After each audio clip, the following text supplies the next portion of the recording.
this mission with incredible skill and bravery.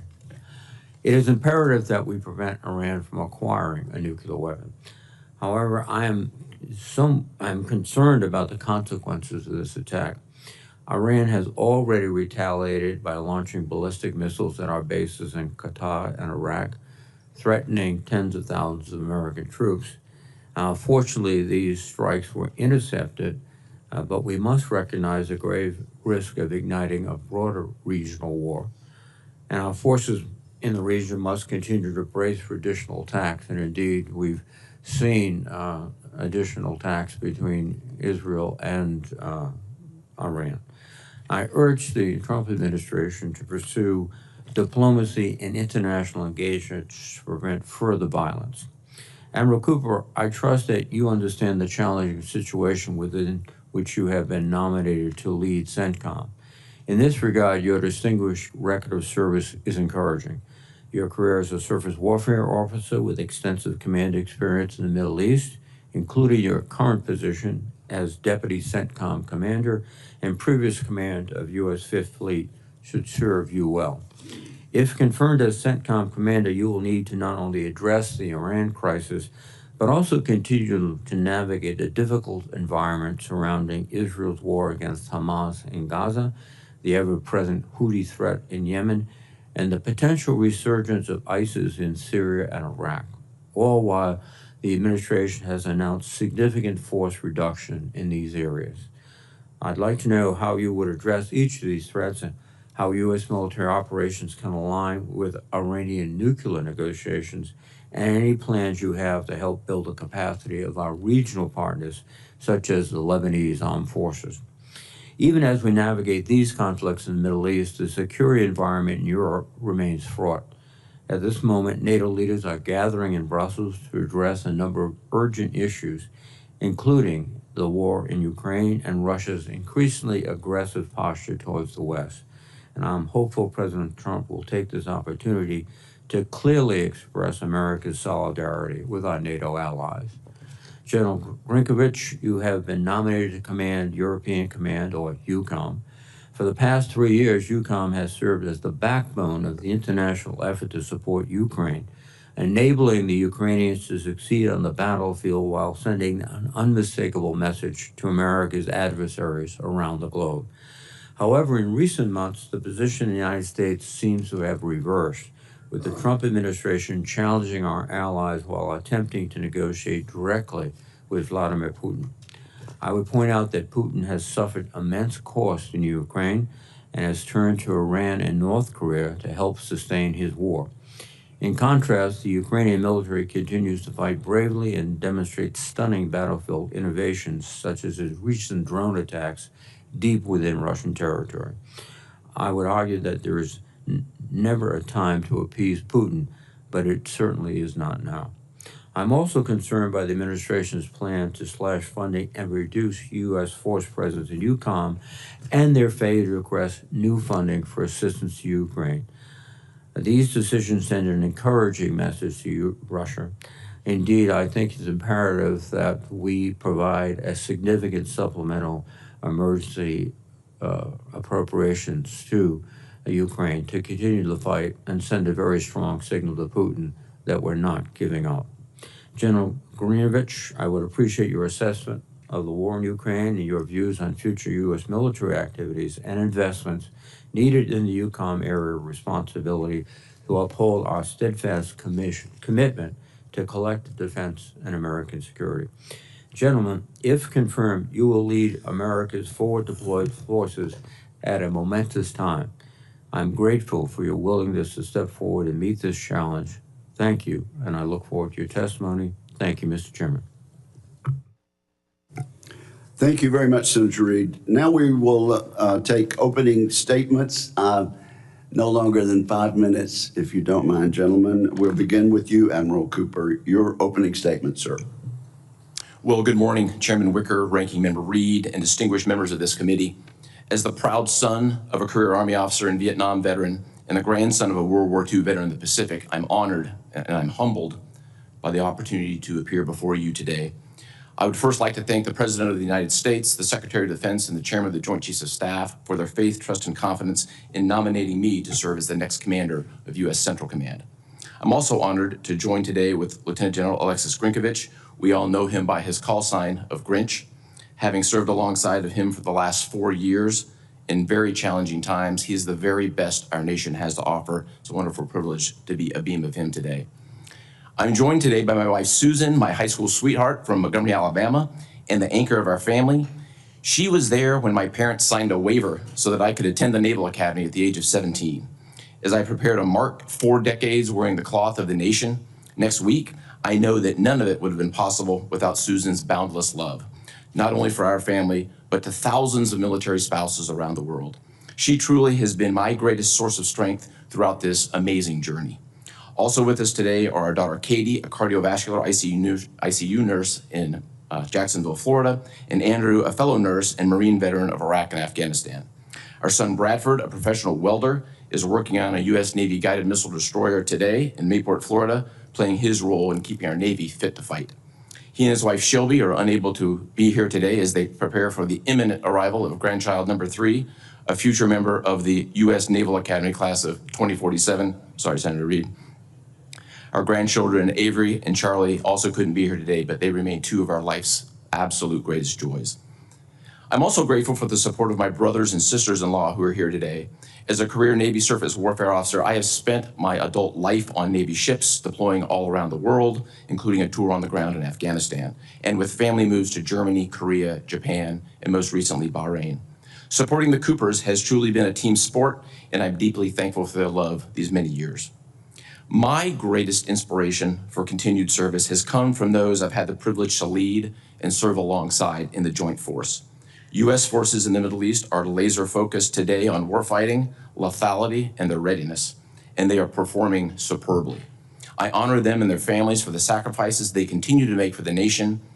I would like to specifically acknowledge the exquisite execution by the Joint Force of an incredibly complex mission in Iran this past weekend and successful defense of Al Udeid Air Base just yesterday. I just could not be prouder, and I know that this committee shares in that same pride. Over the past 4 years, I've had the privilege of living in and leading in the Central Command area of responsibility. That time has given me a front row seat to both the volatility and the promise of the Middle East. It's also reinforced a clear-eyed understanding. The Middle East is incredibly dynamic today. There are challenges for sure, but also real strategic opportunities. If confirmed, I will work with this committee to shape outcomes that advance our national interests. I would like to acknowledge and thank the current Commander of U.S. Central Command, General Eric Kurilla, his wife and family for their lifetime of service to our country. Our nation and our troops in the Middle East have been blessed to have General Kurilla at the helm of Central Command for the last 39 months. Finally, I would like to thank this committee for your steadfast support and commitment to the oversight that makes our force stronger. If confirmed, I pledge to maintain a transparent and fully responsive relationship with this committee. I look forward to your questions today. Thank you very much. Thank you, Admiral Cooper, and thank you for your kind words about General Kurilla. I think they're shared by most of us here behind the dais. Before I recognize you, Lieutenant General Grynkewich, would you get together with Admiral Cooper and see if you can get that grandson of his in the Air Force Academy at the appropriate time? Sir, I'd be happy to. Okay. We all make mistakes. You are now recognized. Clearly, they're not qualified for West Point, but that's okay.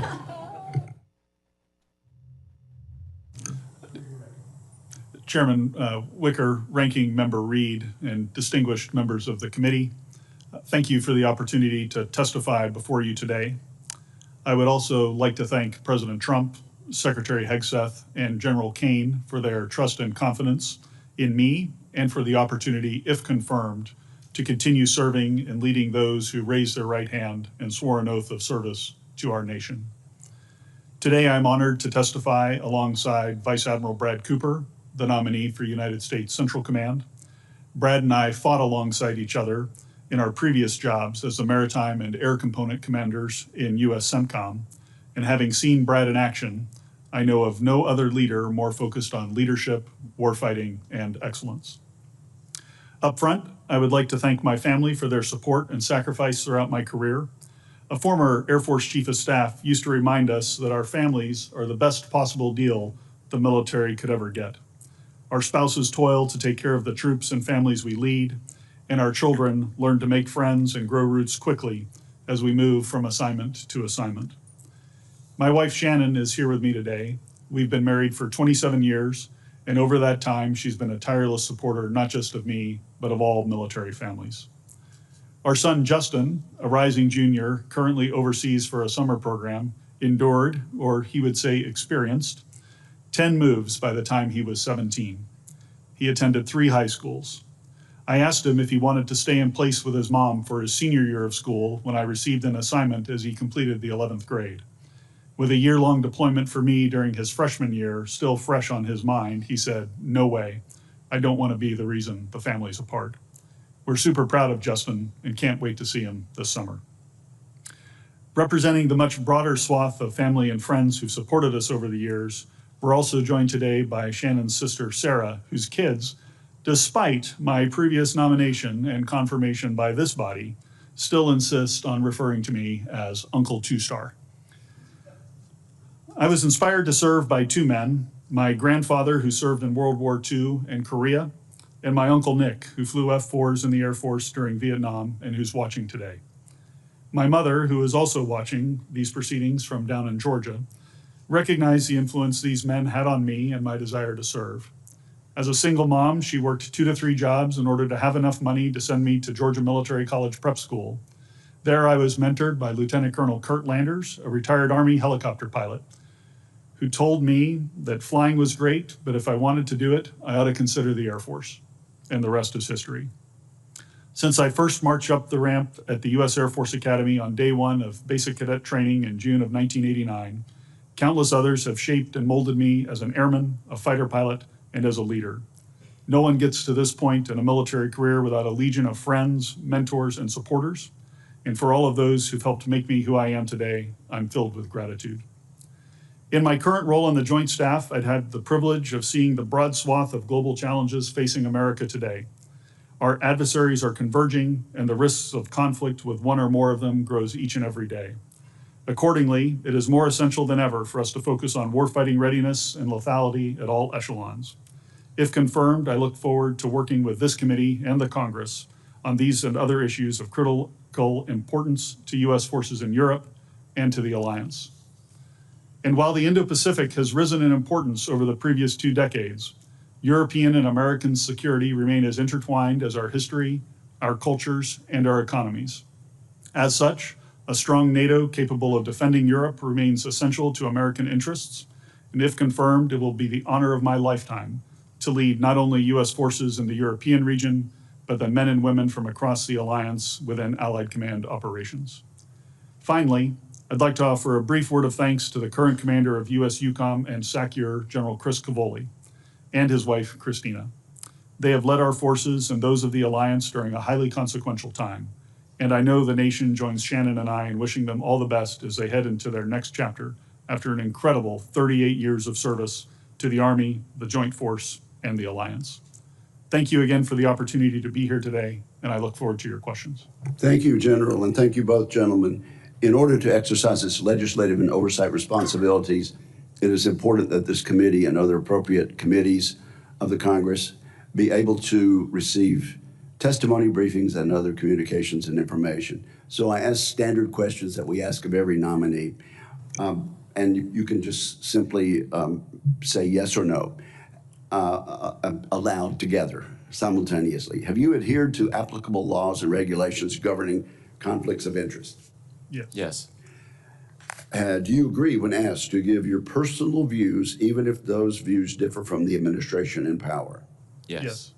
Have you assumed any duties or undertaken any actions which would appear to presume the outcome of the confirmation process? No.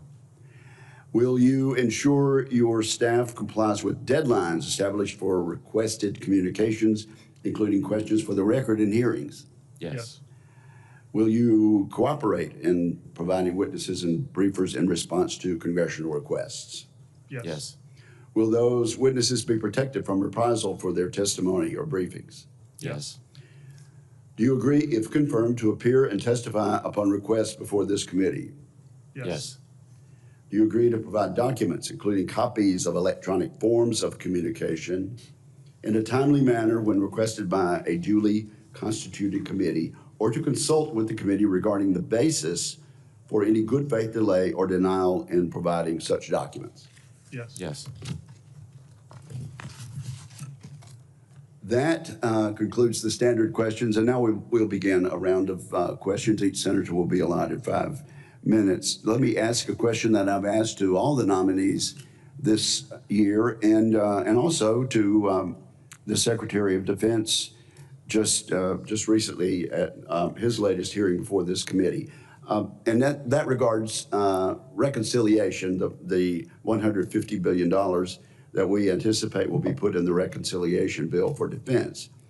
Much of the funding in the defense reconciliation bill is unspecific and will technically be at the discretion of the Department of Defense, though we will write specific recommendations for them.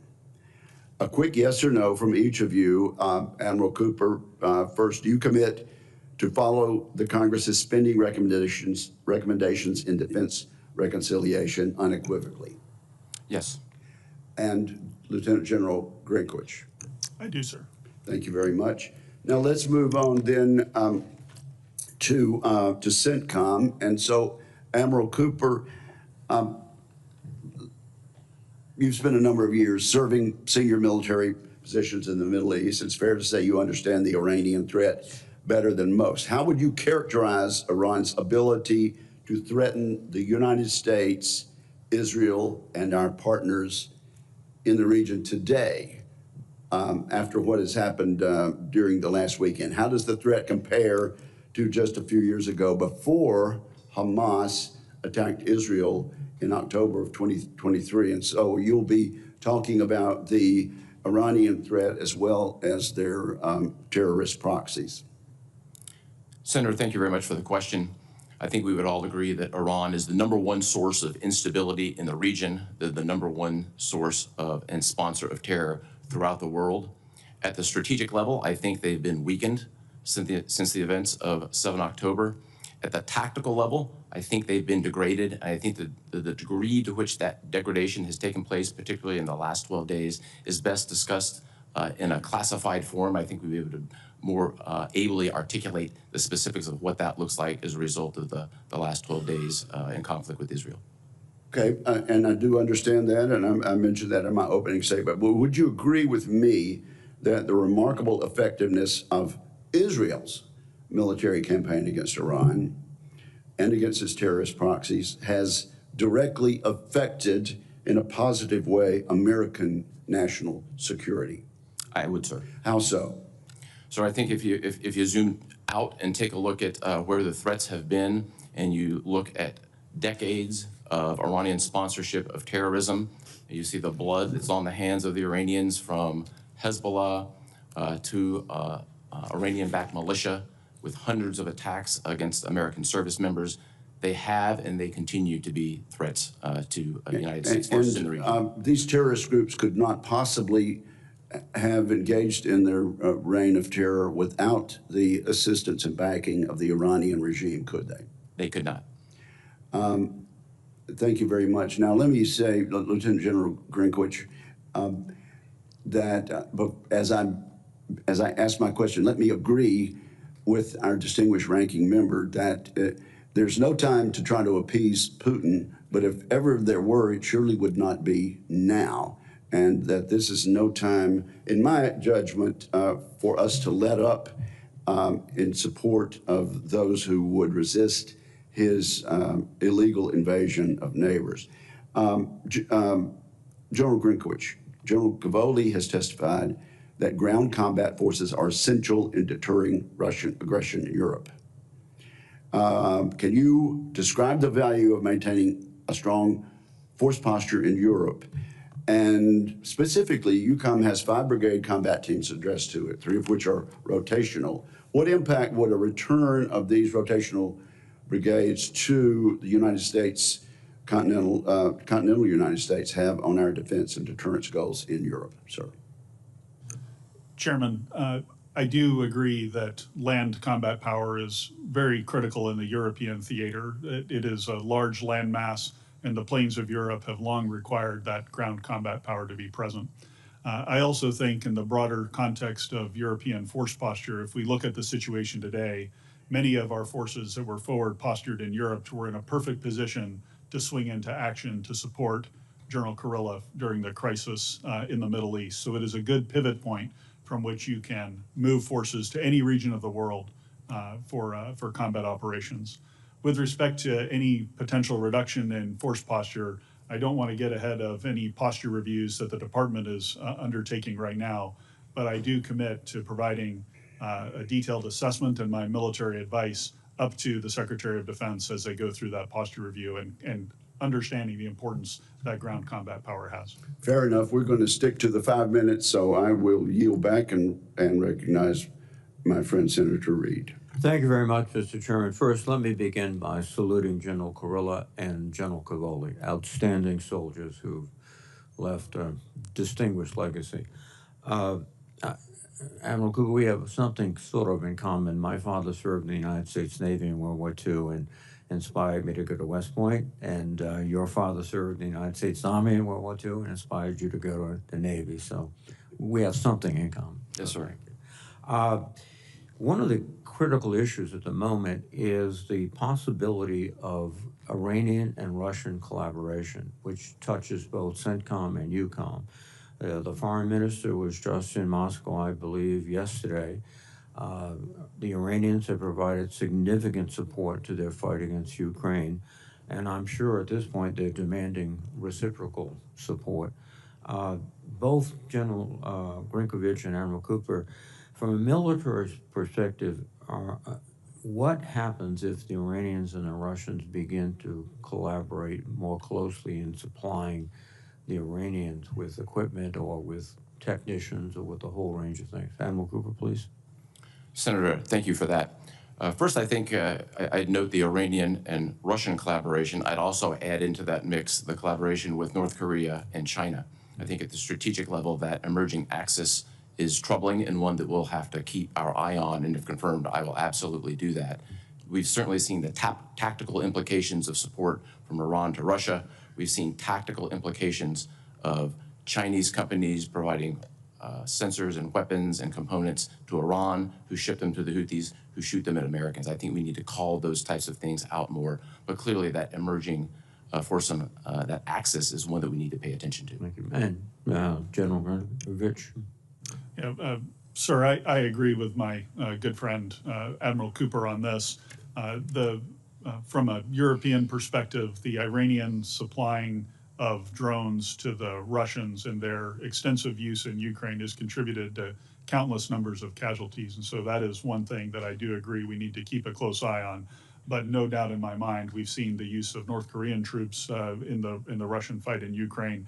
And of course, China is providing economic support to the entire group of these, this adversary alignment that we start to see.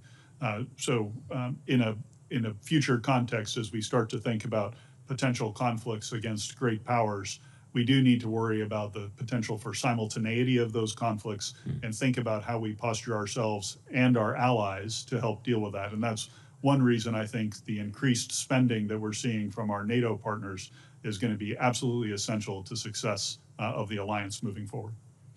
I think your experience, Admiral Cooper, in the Middle East is that it's not a linear process there. Things happen which are quite unexpected. And one aspect of this, and it was pointed out by Vali Nasser, who's one of the more perceptive commentators about the area, is that Iran might draw the lesson that their only deterrence is to have a nuclear weapon, and it could accelerate its process of trying to obtain a weapon.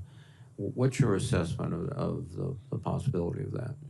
Senator, I think as we sit here now, it's a very dynamic time. I'd be reluctant to make a strategic assessment or tactical assessment. I think that's best done by the intelligence community in the coming days. But for sure, the thing I think that we need to do right now, and we are doing with clarity, is making sure our men and women are safe in the Middle East. And that's where our focus is today, sir. Oh, thank you.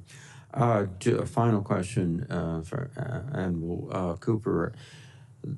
The proxy network of the Iranians has been significantly degraded by Israeli attacks primarily, but also other factors, the change in leadership in Syria.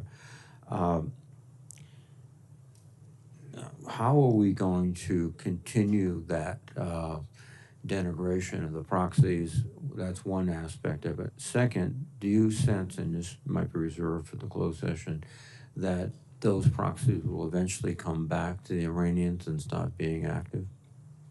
So first, I would agree that proxies are significantly degraded, particularly Hamas and Hezbollah. If confirmed, it would be a priority of mine to deter conflict through both the deterrence of Iran and those proxies. I think we're going to have to continue to watch them very closely. While those two proxies have been degraded, we still have the Iranian-aligned militia groups that are out there, as well as the Houthis currently in a ceasefire with us. Thank you, gentlemen. Thank you very much. Thank you, Senator Reid. Senator Fisher. Thank you, Mr. Chairman, and thank you both Admiral Cooper, General Grynkewich, for your service and for the service of your family to this country for many, many years. General, you're nominated not only to serve as Commander of the U.S. European Command, but also as the Supreme Allied Commander, Europe, who is responsible for all NATO military operations and forces, and that includes the American nuclear forces that are assigned to NATO. NATO is a nuclear alliance. The role that you would assume in NATO has always been filled by an American, beginning with General Eisenhower in 1950. How do you view the role of nuclear deterrence with respect to the NATO alliance? Senator, in my view, the U.S. strategic nuclear forces under the command of General Cotton at U.S. Strategic Command are really foundational to the security of all of Europe and foundational to the security of the alliance, as really, and also underpin global security in many, many ways. And they're absolutely essential.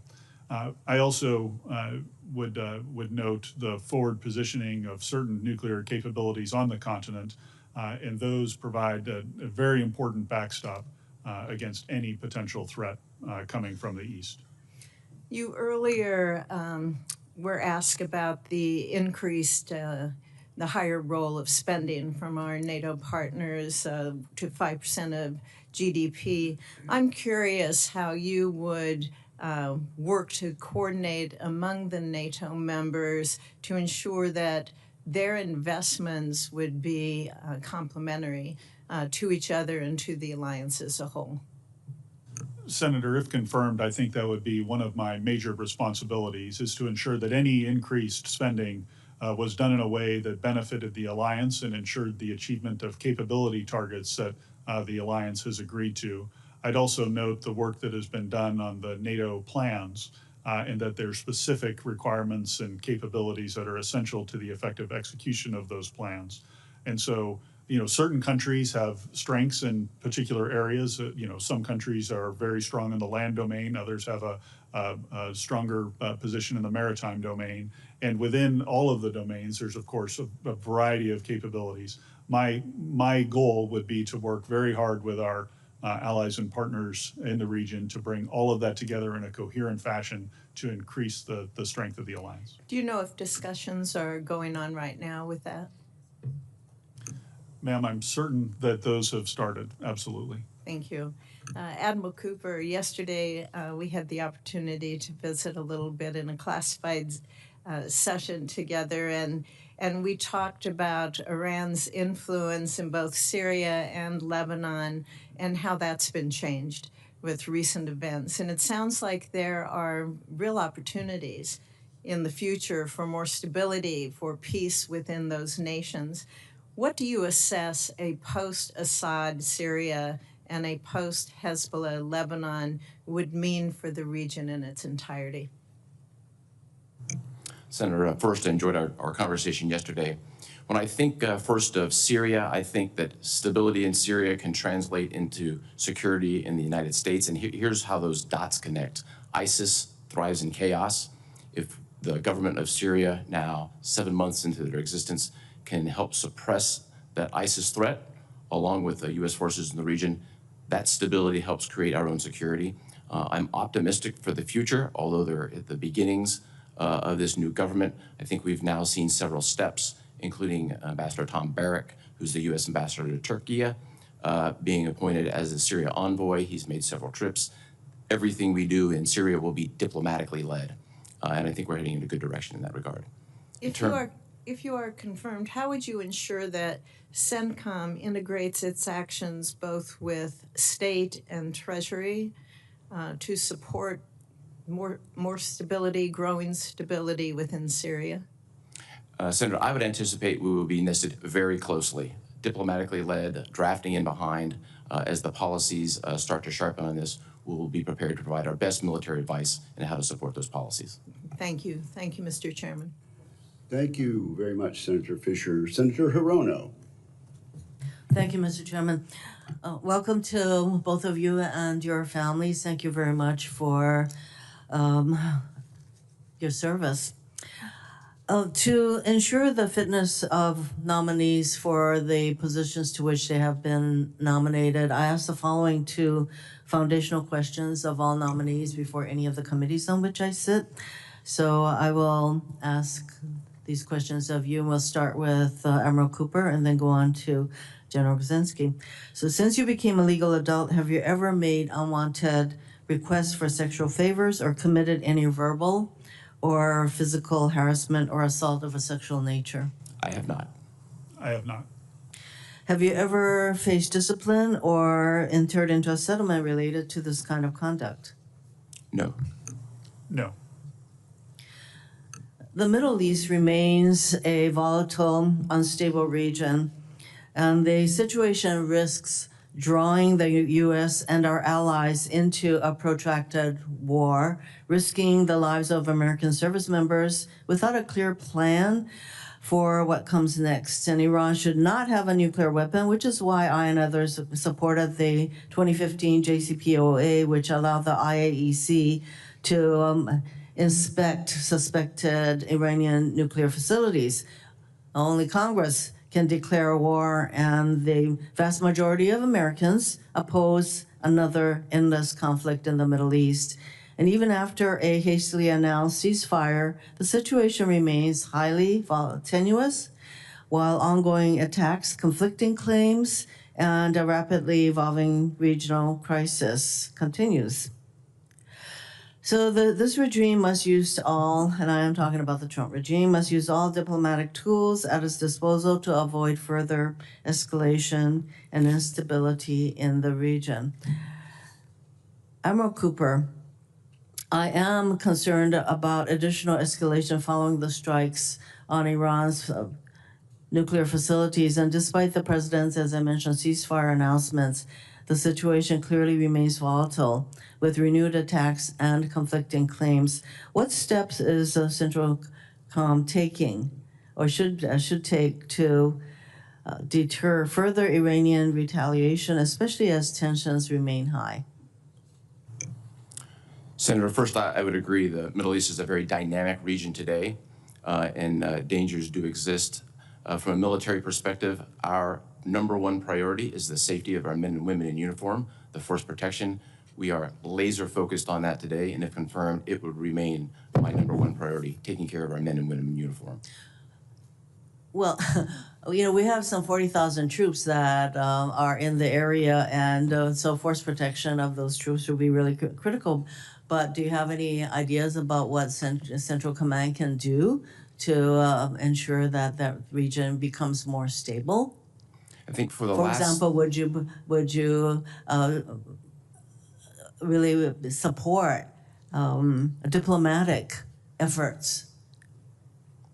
Senator, absolutely. As a first step. Absolutely. Step one is diplomatically led, as we saw over a multi-month period. And in support of that, a number of options, as required by law, were provided to support that diplomatically led effort. And if confirmed, I would provide those same set of options. Does Central Command have a role in fostering these diplomatic engagements, discussions? Central Command certainly has a role in the mill-to-mill underpinning that support the diplomatic engagements. We've had that for decades. It's particularly strong now, and if confirmed, I would look to nurture those relationships. So how would Central Command balance the need to continue protecting our allies, i.e. Israel, with the emerging threat to U.S. forces of some 40,000 troops in the region following this weekend's strike of Iran's nuclear facilities? Senator, this is something we've been focused on for many years, particularly illuminating since the October 7th attacks in 2023, and it's a priority effort every single day, and I would anticipate that would continue, and if confirmed, it would certainly be a priority of mine. Well, we have a situation in which the head of our intelligence forces, well, basically intelligence agency, says that Iran was not pursuing its nuclear ambitions. And meanwhile, you have a president who says, I don't believe her. This does not give us much reassurance of what is actually happening in the region. So Mr. Chairman, thank you. I know I'm beyond my time, but the volatility remains. Thank you very much. Thank you very much, Senator Hirono. Senator Cotton. Gentlemen, congratulations on your nominations. Thank you to your families for their sacrifices over the year, and most important, thank you to the men and women you represent in your organizations and will represent for their service as well. I want to commend you both and commend everyone who was involved in the exceptionally successful mission against Iran over the weekend. Admiral Cooper, I want to return to a brief point you made with Senator Wicker. Although we have dealt a massive setback to Iran's nuclear threat, which is the worst kind of threat they could pose to us, Iran still poses a severe threat to our troops and to Americans around the world, right? They do. They possess considerable tactical capability, one element of which we saw yesterday, which we thwarted in defense of Al Udeid Air Base. And as the next commander of Central Command, one of your top priorities will be to continue the aggressive defensive posture and to continue the deterrence that's now been reestablished against Iran to defend our troops in the region as well as all of our friends in the region, Israel and the Arab nations. Absolutely, sir. It would be an important priority, And deterring Iran in proxy. And I know that President Trump is mindful about this, that just because they had a very weak response yesterday, which they telegraphed in advance, doesn't mean that there might not be another response in a day or a week or a month or a year or 3 years. And it could be missiles or rockets against our troops, or it could be trying to blow up an embassy around the world or targeting American citizens for terrorist attacks, something that we have to be constantly on guard against because Iran has been terrorizing America and the civilized world for 46 years. Is that right? Completely agree, sir. We've got to be in a three-point stance, ready to go every single day. And at bottom, Iran didn't become a terrorist state because the United States bombed their nuclear bunkers. The United States bombed their nuclear bunkers because they're a terrorist state. Is that right? I would agree. Thank you. The strikes over the weekend showed the importance of having the world's very best industrial base and best munitions. The first time those had been employed in combat operations. They were incredibly successful. But the wars, both in the Middle East since October 7th and in Ukraine, has also revealed the fragility of munitions production in this country and the defense industry. Would you agree that we need to do a lot more to increase capacity for our munitions industrial base? I would, sir. It's an area of significant concern. I know this is an area that senior DoD leadership is focused on right now. It's not a new issue. It's been around for some time, but clearly it's one we need to focus on right now. And General Grynkewich, I assume both in your current role in the Joint Staff and also your anticipated role in Europe, you would agree as well that we need to significantly expand munitions production in this country? Senator, I would, as the Director for Operations on the Joint Staff with a responsibility along with my colleagues in logistics and sustainment for managing those munitions and pushing them to the fight. I'm acutely aware of some of the limitations that we have. And if confirmed, I would continue to advocate for strong investment on both sides of the Atlantic in the industrial base. And our industrial base includes our defense contractors, companies that make this in the private sector, but it also includes our organic industrial base within the department. And given the track record over the last 3 years, would you agree that we really need an all-of-the-above strategy? We need to push both the private sector and lean on the assets we already have in the Department of Defense to produce the munitions our warfighters need? Senator, I would. The organic industrial base does need that investment and attention. And on the private sector side, I would say we need to focus not just on traditional prime contractors, but also expand the competitive space to new entrants to get as much production capacity as possible. Thank you. Admiral Cooper, I think I saw you vigorously nodding your head in agreement. Would you like to state that for the record? Absolutely. I think the characterization of an all of the above strategy is the appropriate characterization. Okay. The operation last weekend, I guess a couple Thursdays ago in Iran, with the use of drones launched from inside the country, as well as a few weeks ago by Ukraine inside Russia, has revealed once again the threat that drones can pose to our bases here in the United States. And I've worked with Senator Gillibrand and a lot of other senators to address that threat here in the U.S., and we're going to try to pass legislation to expand the department's authorities on it. But General Grynkewich, it's also a real threat in Europe, the prospect of NATO or American positions being attacked by drones, as we saw in Iran or as we saw in Ukraine. How do you assess the drone threat right now in the European theater? Yeah, Senator, I think it's an acute threat. It's a new technology, and our investment in both counter-UAS capability and the ability to do the same sort of activities with our own drones needs vigorous attention. Thank you. I agree it's an acute threat.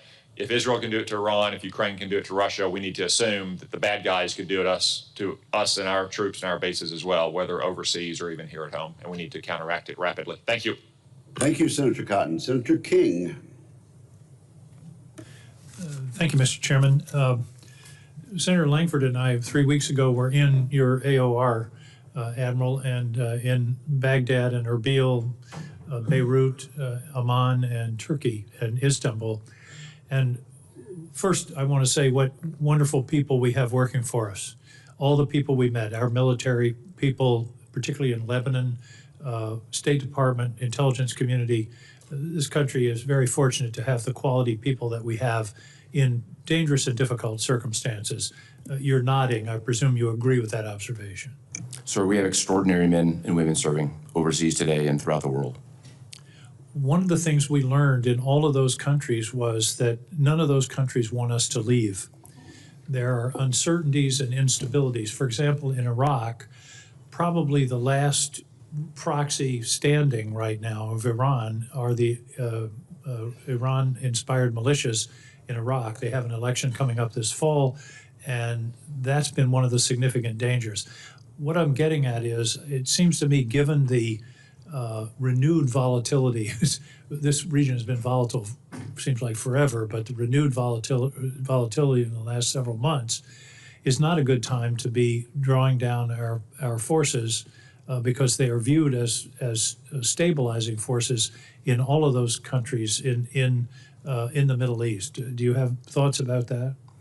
Senator, I think it's first and foremost important to remember what our forces are doing in Iraq and Syria, and that's focusing on the counter threat, the defense, the defeat ISIS operation with 20 other countries. And that was going to be my next question. That's, in addition to the Iran militias, ISIS, there's a deep concern about ISIS reconstituting in Syria, given the changes there. So the point is, it's not, I believe, it's not a time to be retrenching, given the developments of just the last several months.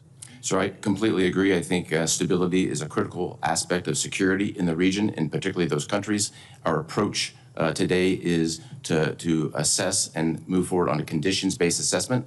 I think given the dynamic nature of what's happening today, that assessment in the future could look different than it does today, perhaps. And if confirmed, I'm committed into my tenure to continue to assess on what our posture needs to look like and make recommendations accordingly. Well, the other topic that we haven't discussed today is Syria, and Syria is in a very I would almost said precarious, but it's in an important place.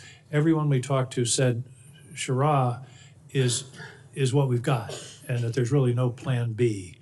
And Ambassador Barak has done a good job, I think, of being the envoy. But it seems to me that Syria is a place that we need to watch, because if he goes away, then all of a sudden it's open season for ISIS and other potential terrorist groups. Senator, I completely agree. I think the stability in Syria hinges upon the current leader remaining in place, and that's important for U.S. Homeland Defense and Homeland Defense forward. As you described, Ambassador Barak is leading this effort diplomatically. The U.S. military has had a nascent role, but certainly our role would be to provide best military advice on what that could look like going forward. For sure, right now, our troops in Syria remain focused on the counter-ISIS mission. It is also the perspective of the new Syrian government to counter ISIS. So we'll see what that looks like in the future, but I think it's an encouraging sign. General Grynkewich, the issue of Russian activity along the border of the Baltic states.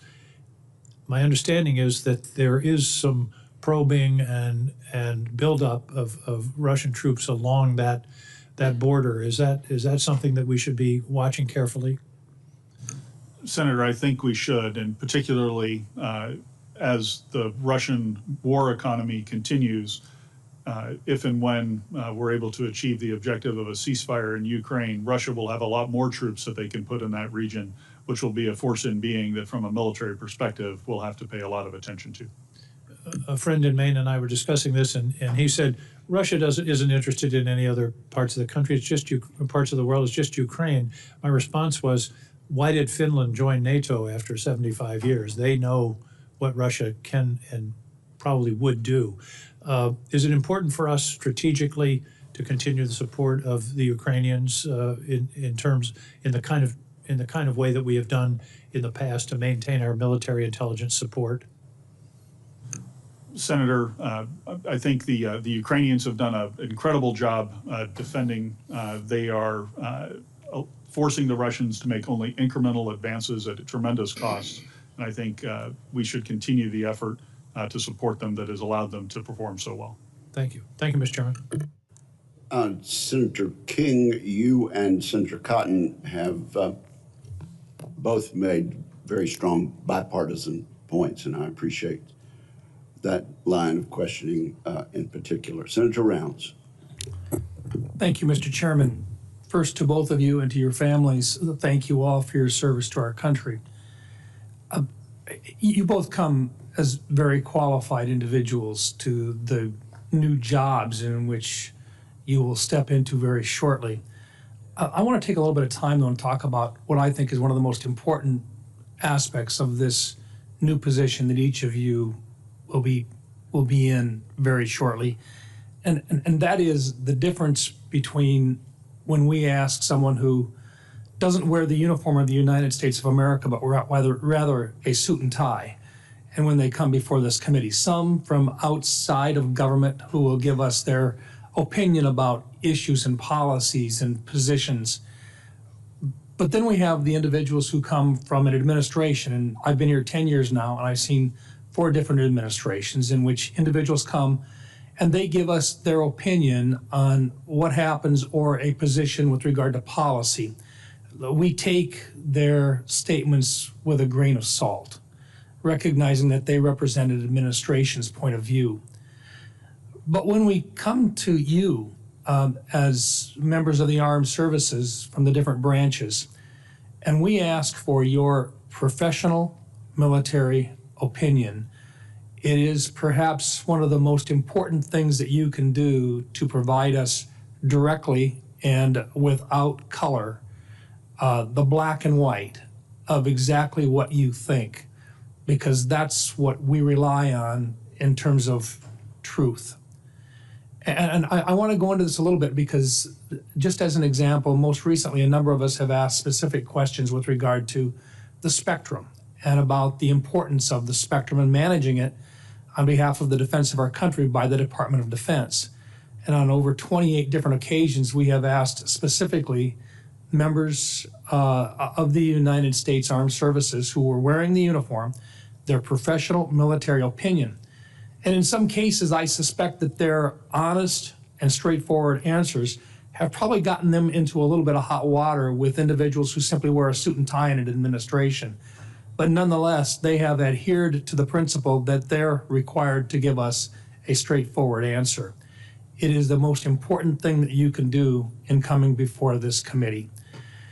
I lay that out for you because this is what makes the difference between a young man's ability to defend himself on the battlefield.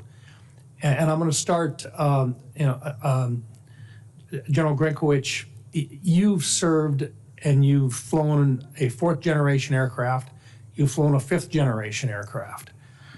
Things are going to change very rapidly on the battlefield for young men and women. Today on the battlefield, would you say that if the enemy can see you, a young man or a woman, regardless of whether he's in a tank or whether he's in an aircraft or in a command center, if they can see you, they can kill you? Is that a fair statement? Senator, I think it is in most cases. There are a few times when they can see us and try to take a swipe at us, and we have ways to evade or defeat that.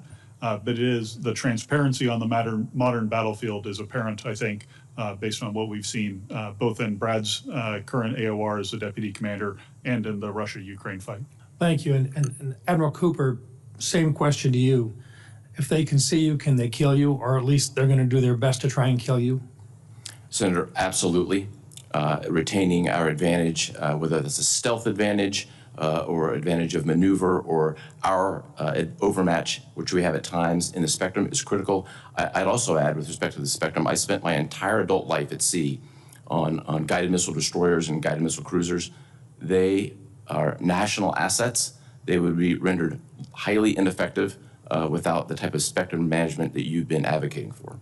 Thank you. And this is the reason why I think it is absolutely critical. And there's going to be lots of questions up here about munitions and everything else. But if I could simply, once again, strongly recommend that when the question from any member of this committee, Republican or Democrat, is given to you, and they ask for your professional military opinion, it's because we're trying to find out exactly what's going on.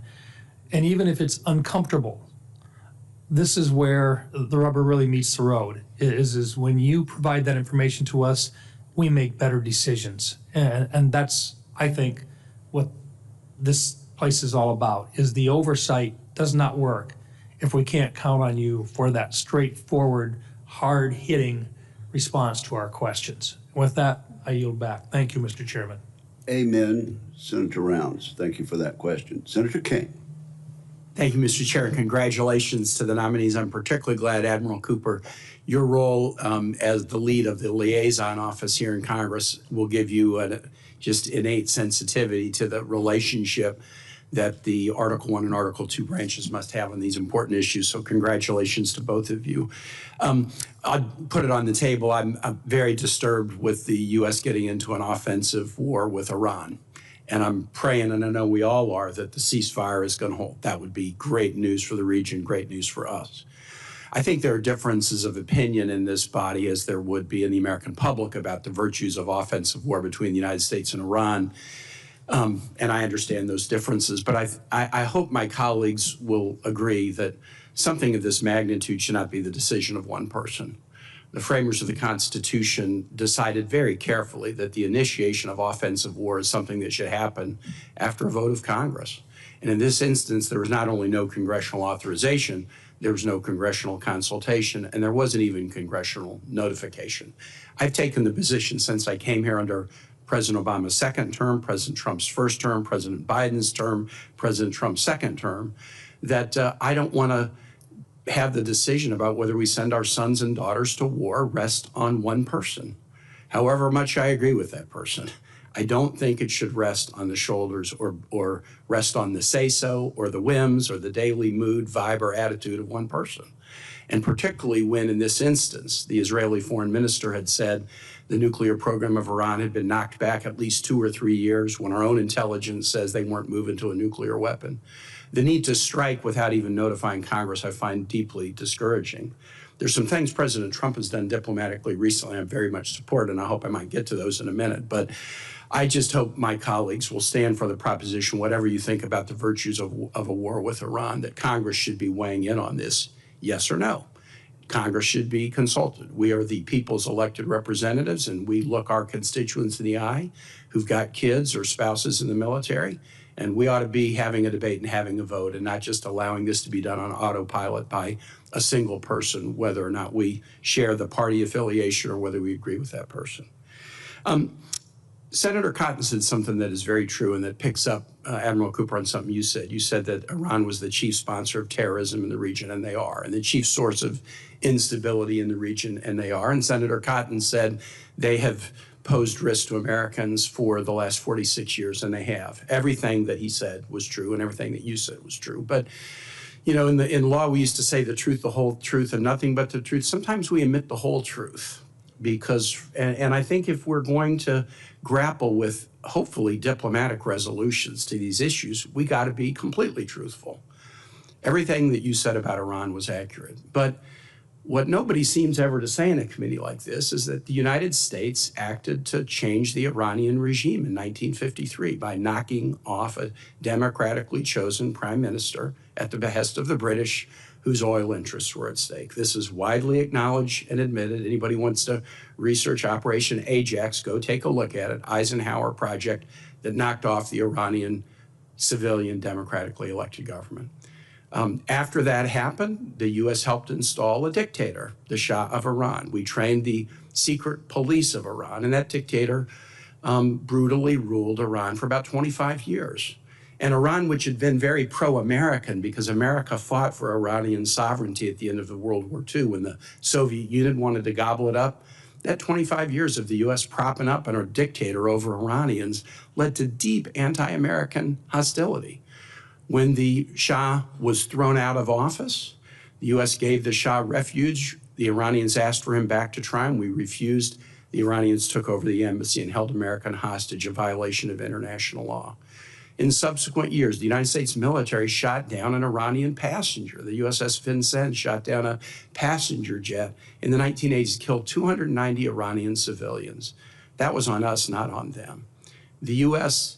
gave weapons to Iraq when Saddam Hussein invaded Iran, a huge war in the region that cost 300,000 Iranian lives. And the U.S. provided weapons for Iraq to help them kill Iranians. We invaded a next-door neighbor to the east, Afghanistan, to topple a regime. We invaded a next-door neighbor to the west, Iraq, to topple a regime. We took a diplomatic deal with Iran, the first in 70 years that was actually working according to the IAEA and President Trump's first national security cabinet, and we tore it up. If we're going to try to find a diplomatic resolution, we not only have to acknowledge the Iranian terror that you truthfully recognize, but we also have to recognize that in a diplomatic solution, they have some points of concern as well. And if we don't deal with all of them, we won't find the diplomatic resolution that we would want rather than war. Thank you. Senator Ernst. Thank you, Mr. Chair. Gentlemen, I want to thank you for being here today. I especially want to thank your spouses and your family members for being here as well. We know it takes a whole group of folks to help you succeed in what you do, and we're very grateful for their service as well. I'd like to start with you, Admiral Cooper. Of course, Operation Midnight Hammer is on everyone's minds, and I want to thank the incredible pilots, warriors, support teams for all that they did to make it a very successful mission. I am extremely proud of Team America. So I'll start with you. Senator King had mentioned ISIS, and I want to go a little bit further on that because we still see them as a big threat to those Americans and others that serve and live in the Middle East. Just last week, we saw ISIS extremists bomb a church in Damascus. So we know that they're still operating. It's a clear indication that that threat requires continued vigilance. So given the current volatility across the region, just in your estimation, looking at the resurgence of ISIS, other terrorist organizations, what indicators are you watching most closely when it comes to those terrorist groups? Senator, first, thank you for your time yesterday, and thank you for the question. Defending the homeland broadly and defending it forward is of critical importance to us. Specifically, that translates into keeping our thumb on ISIS, which predominantly today exists in three places. ISIS in Syria, to a lesser degree ISIS in Iraq, and then ISIS-K, also known as ISIS Khorasan, on the Afghan-Pakistan border. We are focused on these problems that every single day. I only have to go back a few months to the events in New Orleans and our own country at the beginning of the year, the events as you described in the church bombing to show that ISIS remains a threat. And as we look to the future and if confirmed, I will remain nose down on this threat. It is an absolute priority. And no doubt, we would love to see all of our American troops be able to withdraw from other places around the globe, but we know that that is not realistic, and our American military men and women provide great stability, whether it's in Syria, Iraq, other places. We have 1,800 Iowa Army National Guardsmen that were just mobilized to go into Iraq and Syria. They will have boots on the ground very soon to continue with those stability operations. As we look at other ways that we might be able to bring troops home, again, maybe not realistic at this time. If you could walk us through our partners in the region, and would they be able to fully absorb those missions and provide for the stability without American presence? Senator, U.S. presence is indispensable in the execution of the counter-ISIS mission today. We have led it. We lead it today, and I anticipate we'll lead it into the future. Every decision made on force posture is going to be conditions-based as I look to the future, and if confirmed, I will absolutely adhere to that. We are fortunate to have in the Defeat ISIS coalition more than 20 countries contributing, but America is leading it. Mm-hmm. Absolutely, and I appreciate that, and I agree with that sentiment, and it's extremely important to have American military leadership. I also believe in diplomacy, but there are times when we need our boots on the ground to provide that leadership for other nations. They look to us for that leadership, very, very important. And in the time that I have remaining, General Grynkewich, I'm sorry, we're all stumbling all over your name. I apologize. We've got quite a number of troops that serve in Europe today in EUCOM, and about 100,000 in Europe, 20,000 deployed to Eastern Europe. Again, for you, we haven't announced any formal drawdowns of military men and women in Europe, but how do you assess our current force posture in Europe, and what adjustments may be necessary to sustain deterrence and reassure our NATO allies? Yeah, Senator, in my current role in the Joint Staff, I'm very acutely aware of the global demand on our forces for both the AOR that Brad works in today in Europe and in the Indo-Pacific. And so as I look at what that European force posture needs to be, clearly there's been some benefit for the plus up of forces that we have had, but clearly the force is also stressed, and there may be needs to make adjustments. I'll need to perform a full assessment on that, but as part of that assessment, I'll certainly look at creative ways that we can bolster our partners on the continent, and your National Guard and their work that they're doing in Kosovo and the State Partnership Program is certainly a key element that would be considered as part of that. I appreciate it. We love our American military leadership. So thank you, Mr. Chair. Thank you, gentlemen. Thank you, Senator Ernst. Senator Warren. Thank you, Mr. Chairman, and congratulations to both of you on your nominations.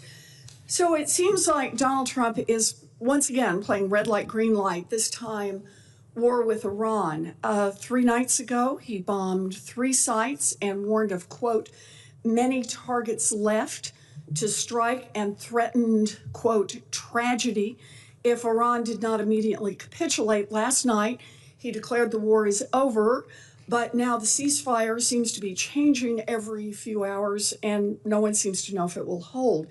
Now, no one wants Iran to have a nuclear weapon, but experts in intelligence have told us time and time again, Iran's nuclear program cannot be bombed out of existence.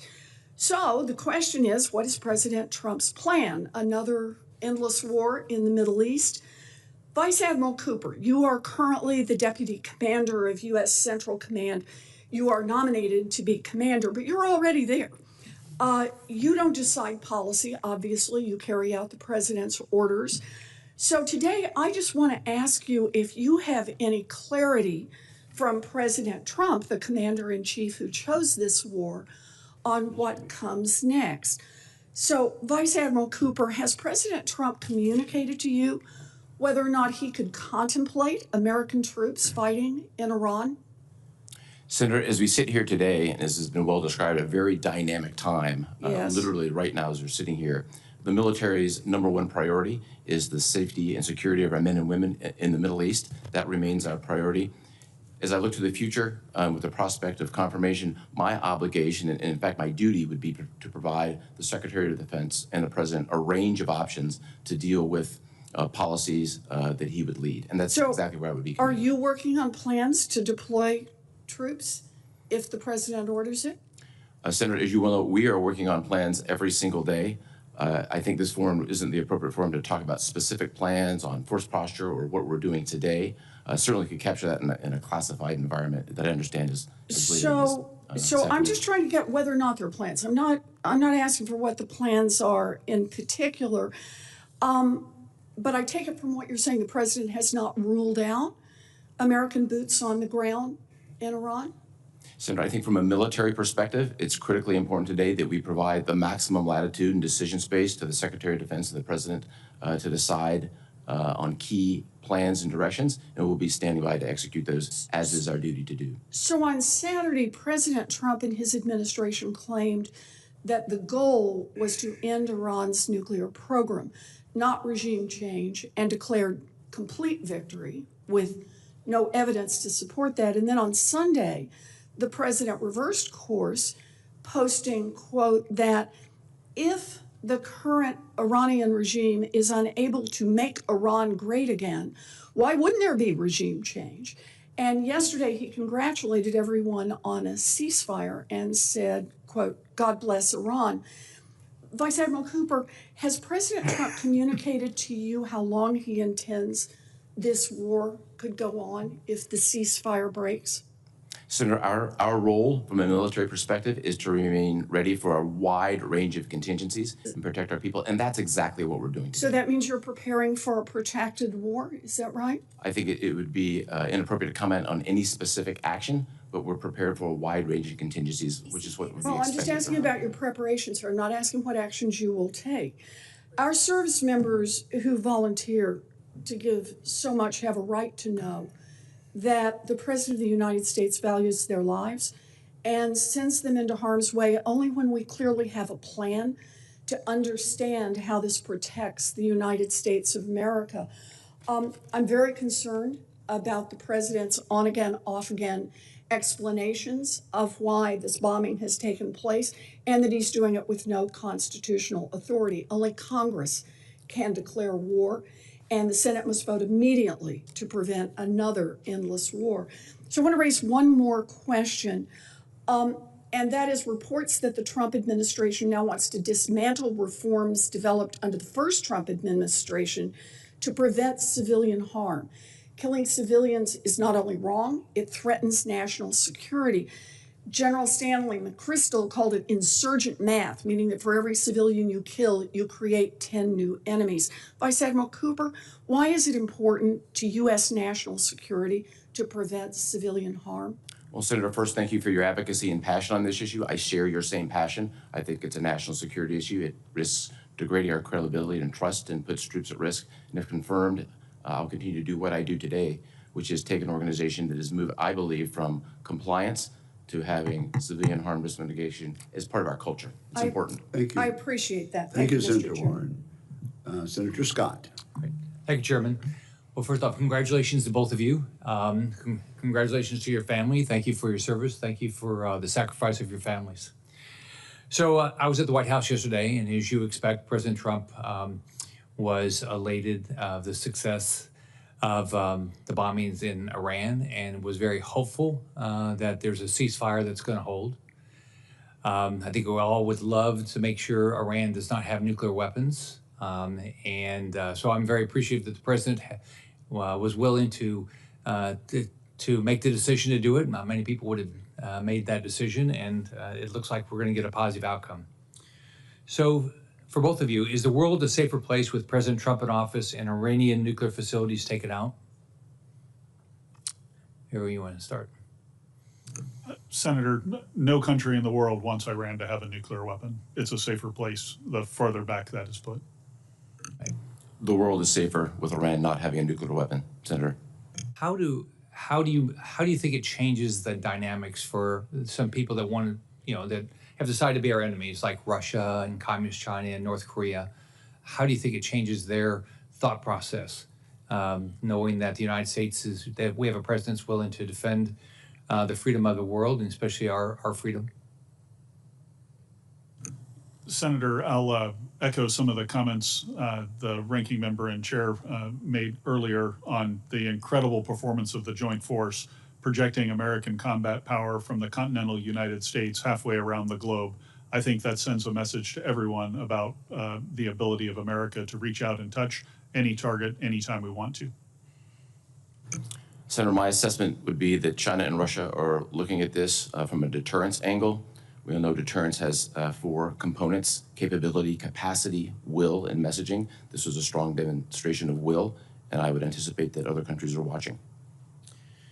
Thank you. For each of you, when you take over your roles, what will be your thought process to make sure we have the right assets, the right people, the right strategy in the areas that you're going to be responsible for?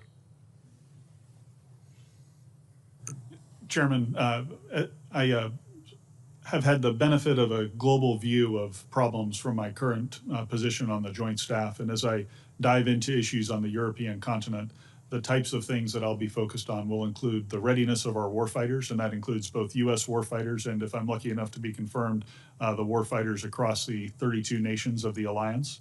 I also think that it will be very important to look at the pivots in the character of war that are occurring right now in terms of unmanned and digital technologies, both from things like unmanned surface vehicles, unmanned aerial vehicles, but also the underlying application of artificial intelligence and the connective tissue that allows us to effectively command and control. So those will be some of my key focus areas. Senator, I would leverage the 4 years of experience I've had, including 3 years living about 100 miles from Iran, and orient my priorities generally in 3 areas. Defending the homeland, that translates to keeping our thumb on terrorists in the Middle East. I would look at deterring Iran and its proxies. I think that is a critical element of our national security. And also, I would look at countering China. I also agree that with my friend Grinch here, that the character of warfare is changing, and I think everything that we can do tactically to get warfighting tools into the hands of warfighters faster is something that should be pursued with a sense of urgency. Thank you. Admiral Cooper, what's the importance of the Abraham Accord and our relationships with our military relationships with the partnerships with the Arab countries that are supportive of Israel? So when the Abraham Accords were signed in the fall of 2020, and then we saw CENTCOM shift from a European orientation into Israel shift from a European orientation to CENTCOM. I think the confluence of those 2 events and alignment and agreement that Iran is the principal threat presents extraordinary opportunities to advance security and enhance deterrence through the Abraham Accords countries. All right. Well, thanks for your service. Congratulations on your nomination. I know you guys are both going to do a great job. Thank you, Senator Scott. Senator Kelly. Thank you, Mr. Chairman. Gentlemen, thank you for being here today. Congratulations to you both on your nominations. I want to take a moment to discuss ISR, the requirements in EUCOM and CENTCOM, 2 theaters that I think routinely make some heavy use of ISR. Could each of you please just briefly describe the ISR requirements in your respective theaters and how important ISR is for you to execute your strategy? Senator, thank you very much for that. I think of this in 2 buckets. The ISR necessary to keep our eyes on and defend our homeland against terrorists throughout the region. And I also think it's important to have the ISR to keep our eyes on and deter Iran. Those are the 2 principal areas that we're focused on today. In general? Yeah, Senator, in the European theater, intelligence, surveillance, and reconnaissance is absolutely essential. It's essential to keeping track of Russian activity, both in the maritime and the air domain. It's essential to protect the avenues that might threaten our homeland, and essential to monitor the eastern flank of the alliance.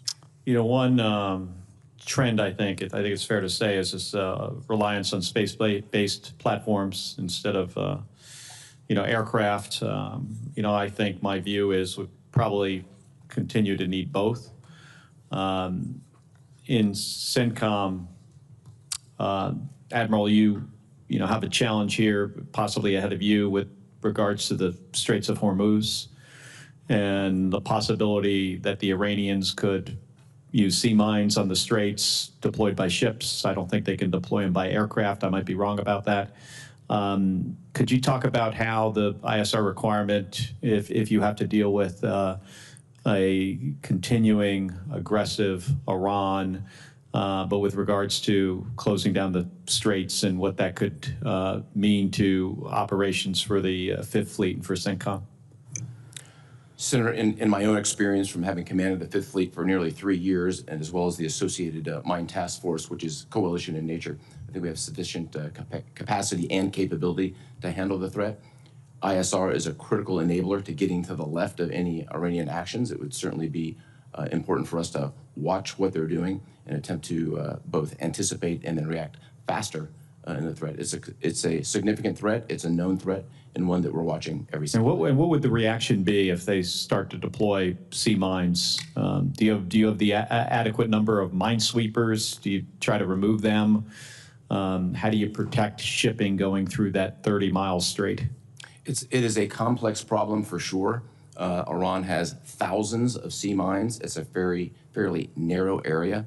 We do have a sufficient and the largest mine force in the world presently in the Middle East. Do you know how they would deploy them? Like specifically what ships of theirs would be used to deploy sea mines? We do have a good understanding of what that looks like. And do we track where the ships are located, and would we know if they start pulling out of port? We track them closely, and yes, we would know. All right, thank you. I've got another quick question about just close air support. We're in the process of divesting, and this is for you, General, primarily, divesting from the A-10 platform, our premier close air support airplane. Special Operations Forces will have an armed overwatch capability with the OA-1K. Possibility we could try to do this more with F-16s, F-35s. I just want to get your opinion because there is also a trend here away from, what we think of, lower to the ground, slow movers, Apaches as an example. We're no longer going to upgrade AH-64Ds to Es. But if we wound up in a conflict in Europe, I think close air support is, something we're going to continue to need. Just want to get your thoughts on that and where we should go. Yes, Senator, thanks for the question. I do agree, given the characteristics and geography of Europe, close air support would be essential to any battle that we found ourselves in if we unfortunately got to that point. And it'll be important to show that we have that capability as a deterrent to help us not get there. Two things I think about with respect to the future of close air support. One is, if we're using traditional aircraft to execute this mission, I do need those aircraft to be survivable in a much more densely protected from an air defense perspective environment. And we see that in Ukraine, where neither side is able to get close air support into the battlefield in a traditional sense because of the air defense. And so they have resorted to now less traditional means of close air support using first-person viewer drones, one-way attack drones, et cetera. And I think we need to look at both of those aspects of the future battlefield. All right, thank you, Mr. Chairman. How's that working, the use of alternative close air support? Senator, my assessment is that some of those alternatives are proving to be extremely lethal on the battlefield in Ukraine, and the pace of innovation that we've seen really on both sides of the equation has shown that smaller drones precisely maneuvered with lethal payloads can have a devastating effect on enemy forces on the front line. At less expense to the taxpayer? Yes, sir, much less expensive. Thank you very much. Senator Tuberville. Thank you, Mr. Chairman. Good morning. Thanks for both of your service and moving your families around. Kind of like a coach, you don't stay very long in one spot. Admiral, it's good to see your family here. Auburn folks, good Alabama folks. Live in Montgomery, I think, right? Might be my neighbor here in a year and a half after I run for governor and win it, Alabama. So hopefully they vote for me. General, let me ask you this. What's your relationship with the NATO commanders in the bigger countries that we have? Senator, I have worked with European partners around the world over the years in a variety of coalition environments, and I know many of the leaders across all of those countries. It's a solid relationship, sir. How about Turkey? Sir, I've had the privilege of visiting Turkey several times over the course of my career and have great respect for the military capabilities that they can bring to bear. largest military in NATO, is that right? Yes, sir. Yeah. Let me ask this question. This Ukraine-Russia war has been going on for a long time. A lot of people killed. We've spent a lot of money. Can Ukraine win? Senator, I think Ukraine can win. I think anytime your own homeland is threatened, you fight with a tenacity that's difficult for us to conceive of if we haven't found ourselves in that same situation. Yeah, they have absolutely fought hard. You got to give it to them. Admiral, we hadn't talked about the Houthis. I think we bombed them for 30 straight days. Is that correct? So we bombed them for 51 straight days in conjunction with Operation Rough Rider. Yeah. Have we stopped? So the president gave the military a very precise mission, which was to restore the freedom of navigation, and that mission was successfully executed. We have freedom of navigation today. We agreed at a ceasefire several weeks ago, now 40 days ago, that if the Houthis didn't shoot at us, we wouldn't shoot at them. They have not shot at us, we have not shot at them, and we have multiple examples of destroyers going back and forth through the Bab el-Mandeb. Destroyers, but what about merchant ships? There is merchant ships flowing through the Bab el-Mandeb today. If we walk back to the fall of 2023, when the Houthis started their kinetic actions, it took several months for the flow of commerce to leave the Red Sea. I would expect it's going to take several months for it to fully come back. My understanding is the Houthis are one of the strongest groups that are backed by Iran. Is that correct? So they've been supported with arms, people, training, ISR for the better part of 10 years. So they're well supported. Yeah. China support them too? They do. Yeah. So do you think this is going to be an on and off project with the Houthis over the years, or are we going to be able to stabilize it? I think we're now 40 days into this. The ball's in the Houthis' court. We're prepared for a range of actions, but I think the policies associated with the ceasefire remain in place, and we'll just be prepared from a military perspective for a wide range of contingencies, as is our obligation to do so. Do we actually know who the leadership is that controls the Houthis? We do, sir. Yeah, and General Carrillo has been over the past few months, obviously. Do we talk to them? They talk back to us? How does that work? Communications with the Houthis is done through diplomatic channels. Houthis are a foreign terrorist organization. We don't have a communication via the military. So the president, when he works and tries to calm the situation down, who does he talk to? So he uses the envoy for the Middle East, Ambassador Steve Witkoff, who helped enable the most recent ceasefire. Yeah, they must be some tough rascals. I mean, we bombed them for 51 days, and they're still kicking, right? They're extremely well supplied by the Iranians. They're supplied, but what are they dug in? They're, as we've seen throughout the region, groups are going underground. Hamas, Hezbollah, the Houthis. This is a serious issue that we will have to look at in the future. Yeah, we do make a bomb in Huntsville called the Moab. They do a lot of damage. I think we've seen that in Afghanistan. We got a few left, so maybe in the future we can't get them to reconcile, and because we're going to have full passage in the Red Sea. You know, if we're going to get AI going, we're going to have to get supply chains going. We can't haphazardly wonder if they're going to sink one of our ships. But thank you. Good luck to both of you. Thank you very much. Thank you, Mr. Chairman. Thanks, Senator. Thank you, Senator Hubbardville. I'm going to recognize Senator Blumenthal next, but let me ask this. General Grynkewich, the Houthis are not an ethnic group, are they? Sir, they are a religious group more than anything, but also some tribal affiliations that underlie them. They exist for a purpose. Is that they've constituted themselves for one purpose, have they not? Sir, they view themselves as the enemies of America, Israel, and the Jewish people. So if they are withholding for now, is it your judgment that they have reformed and that they will not rain war or terror on us or the region in the future? Senator, I would argue from my time and my current role on the Joint Staff and previous time in Central Command that the Houthis are likely to be a persistent problem for that we'll be dealing with in the future a few times again. Thank you very much. Senator Blumenthal.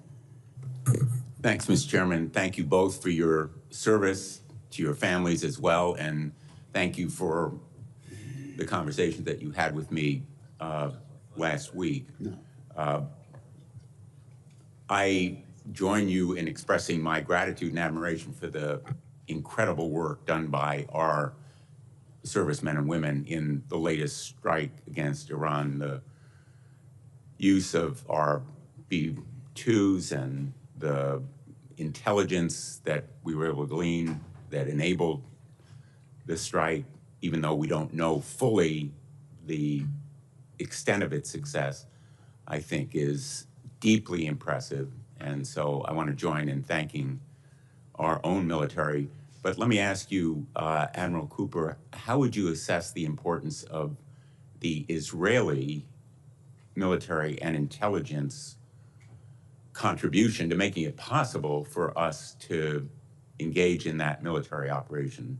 Would it have been possible without the Israelis, in effect, disabling and, in some instances, destroying the capability of their proxies and Iran itself in its air defenses?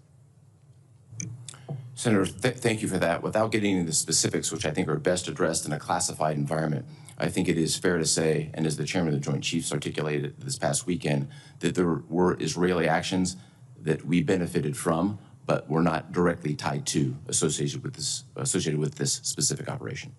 It may not have been a direct partnership, but certainly the contributions of the Israeli military were actually extraordinarily significant in whatever success we had. Would you agree? I agree. Let me ask you now to follow up on some of the questions that have been asked. You and I talked about the importance of drones and unmanned aerial systems. My view is that the nature of modern warfare is changing before our eyes in real time. The threat that we see now in the area where you're going to have responsibility, where you have had that responsibility, is asymmetric from many of those terrorist groups that attacked, for example, Tower 22 and killed a number of our servicemen there. Are we sufficiently protected in the area now against possible Iranian retaliation against the 40,000 men and women in uniform that we have in that area? Senator, I do agree that the nature and the character of warfare is changing before our very eyes. And this is why I think the important work of this committee, whether it's the Forge Act or anything associated with it, where you can accelerate the delivery of counter-UAS systems or other warfighting tools into the hands of the warfighters forward, those are all value-added and needed imminently. If I look back specifically toward the Tower 22 incident in the ensuing now 17 or 18 months, we've made considerable improvements across the board, layered defense, employing both kinetic capability and non-kinetic capability.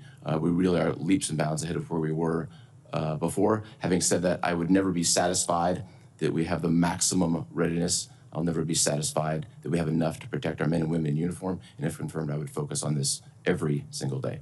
We've done a lot, but we have more work to do. For sure. The Ukrainians are producing 4.5 million drones this year. The report I've seen is that the United States is producing about 100,000. I'm not sure that those figures are exactly right. They're in the public realm. But clearly, in my view, the United States is not producing enough drones. We are not supporting the industries that produce those drones as much as we should. Would you agree we need to do more? Yes, sir. In my own experience, having commanded the Navy's first unmanned and artificial intelligence task force, I'm very familiar with the capabilities that exist in America's elite tech sector. I believe that we need to leverage that tech sector to maximum capability and deliver capability in the very near term, because we could do more, to your point. General, I'm delighted to hear that you think Ukraine can win. My view is Ukraine must win. It must win because if it fails, Putin will present a threat to our NATO allies. Do you agree? Senator, I think however the war in Ukraine ends, Putin has developed a war economy and a war machine that is underpinned by that war economy that will create a force in being that just by its very presence will be something that from a military perspective, we will have to carefully consider how to provide options to the alliance in the SACEUR role if I'm confirmed, and to the Secretary and the President in my EUCOM role if confirmed. Thank you. I look forward to continuing these conversations with both of you and really welcome your being so forthcoming. Thank you. Thank you, Senator Blumenthal. Gentlemen, are the figures about drone production with regard to Ukraine versus the United States, are they accurate? Was that a pretty accurate assessment of the production rate? Senator, I don't know if the exact numbers are accurate, but the order of magnitude and the scale that Senator Blumenthal was describing, I think, is representative of the problem we face. And Admiral Cooper? Yeah, same perspective, sir. Order of magnitude and scale is about the same. I agree. It's hard to understand how we go forward without increasing our rate, and that's my opinion. Either of you care to comment on that? So I think America's extraordinary tech sector has the capability and will to produce at scale. This is simply a matter of prioritization with the appropriate authorities. Thank you very much. And now, Senator Budd. Thank you, Chairman. It's good to see you both. I've enjoyed our conversations recently, and Admiral, you're always a wonderful host over in NAVCENT, so thank you for that, and hello from my wife to yours. Admiral Cooper, last May, I met with Prime Minister Barzani of the Iraqi Kurdistan Regional Government in my office here, and I also visited the region last year. So I was concerned to hear about delays in the delivery of U.S.-provided defense equipment to the Kurdish Peshmerga forces. And as you know, the Peshmerga, they've played a very important role in preventing the resurgence of ISIS in Iraq. So are you tracking delays in the delivery of equipment through Baghdad? Senator, first, thank you for your passion in support of the Peshmerga. Great teammates. I have been tracking these delays. They're friction points that I think we've been able to work through, and if confirmed, it would be a matter of priority for both me, the staff, and the tactical staff on the ground to eliminate those friction points, get the resources into the hands of the Peshmerga as soon as possible. Any particular levers that you have at CENTCOM to make sure that those delays are ended and that they receive their defense equipment in time? I think we have a very strong mill-to-mill relationship with the Iraqi security force and the Iraqi military. We lever that to help break down some of those barriers, and I'm optimistic we can work through those friction points. Thank you, Admiral. The United States and Israel, they've worked together a number of years to address the challenges of locating, mapping, and destroying hardened, buried targets and tunnels and their networks. So I've led this in the Senate, securing funding last year for the program to do that. Can you describe the ongoing challenges and the relevance of countering subterranean threats in CENTCOM and whether continued funding in this area is needed? So I think in the Central Command, and I think we would have to anticipate in the future globally, you're going to see threats begin to go underground, whether we're talking about Hamas, Hezbollah, the Houthis, the Iranians. Other adversaries are clearly watching and see where they can gain advantage. In my current capacity, I have visited on multiple occasions the subterranean commando unit in Israel that goes after this problem set. I think as we look to the future, and if confirmed, I think we need to focus on two areas, sensors and munitions. And if confirmed, I would advocate for both of those. So you said they've gone underground, and you mean that very literally, and this program is still very relevant. Humans, robots, dogs, we've done it all. Thank you, Admiral. General, good to see you. I enjoyed our visit yesterday. Technology is changing the character of warfare as demonstrated by the Ukrainians in the fight against Russians. So if confirmed in your new role as Supreme Allied Commander in Europe, how will you the question is really about prioritization. How will you prioritize investments in emerging technologies, and what areas do you think are most critical? Yes, Senator, thank you. If confirmed, as I look across the alliance, there are certain countries that would have a very strong value proposition in terms of being able to bring unmanned technologies to bear, whether they're aerial technologies or maritime unmanned capabilities as well, that have proven very effective in the Black Sea region, for example. I would definitely put a high priority on those. They're very cost effective. They're a way to build mass on the modern battlefield, and understanding that we'll face mass in terms of the Russian threat. I think developing that asymmetric option is going to be essential to European security in the future. Thank you. Admiral, it's really disheartening for all of us to see the state of Afghanistan, especially after the Biden-Harris administration's disastrous withdrawal and the abandonment of so many Afghans to return to Taliban rule. So my concern in the region is the return of terrorist networks like ISIS Khorasan to the country, but also to the broader region. So Admiral, if confirmed, what will you do and how will you work with regional partners to deny extremist groups safe haven in South Asia? Senator, ISIS Khorasan, also known as ISIS-K, operates principally on the Afghan-Pak border. The mechanism we use to address this issue today is through a mill-to-mill relationship with Pakistan, specifically focused on counterterrorism. We've seen the benefit of this relationship in the last couple of months with the handover of the Abbey Gate mastermind to U.S. authorities several months ago. And if confirmed, I would continue to invest in this mill-to-mill counterterrorism relationship with Pakistan. It's good for America, and it helps keep America safe. Thank you, Admiral. I wish you both good luck. Thank you, Senator Budd. Senator Duckworth. Thank you, Mr. Chairman. I want to start by associating myself with my colleague, Senator Kane's many strong statements on the need for congressional authorization for exactly the kind of military strike on Iran that the president illegally ordered on Saturday. I have been committed to Congress reasserting its responsibility under the War Powers Act since my first election, and I support Senator Kane's War Powers resolution. In fact, I ran for Congress because of this issue, so that when the drums of war start beating in Washington again, I would be in a position to make sure that our leaders fully consider the true costs of war, not just in dollars and cents, but in the sacrifices and blood of our troops. I've long said that Iran cannot obtain a nuclear weapon, but this goal could and should have been pursued through diplomatic means. There was no imminent threat to the United States or our troops. It wasn't time to strike, not when the democratically elected representative of the American people have not had a chance to weigh the costs and risks against the gains, to make an informed decision on behalf of our constituents, and to make sure that the president is not getting us into yet another forever war in the Middle East. Service members will be the ones to risk their lives if we get drawn into another unnecessary war with no plan and no end state. Their commander-in-chief owes it to them and to all Americans to uphold the Constitution that they swore to uphold and defend. Vice Admiral Cooper, I know that you are here to be considered to be CENTCOM commander, but you have also been serving as the deputy commander with all the events this week, and absent a CENTCOM posture hearing. I have questions for you in that capacity because I deem it relevant to how you will perhaps carry out your role as CENTCOM commander should you be confirmed.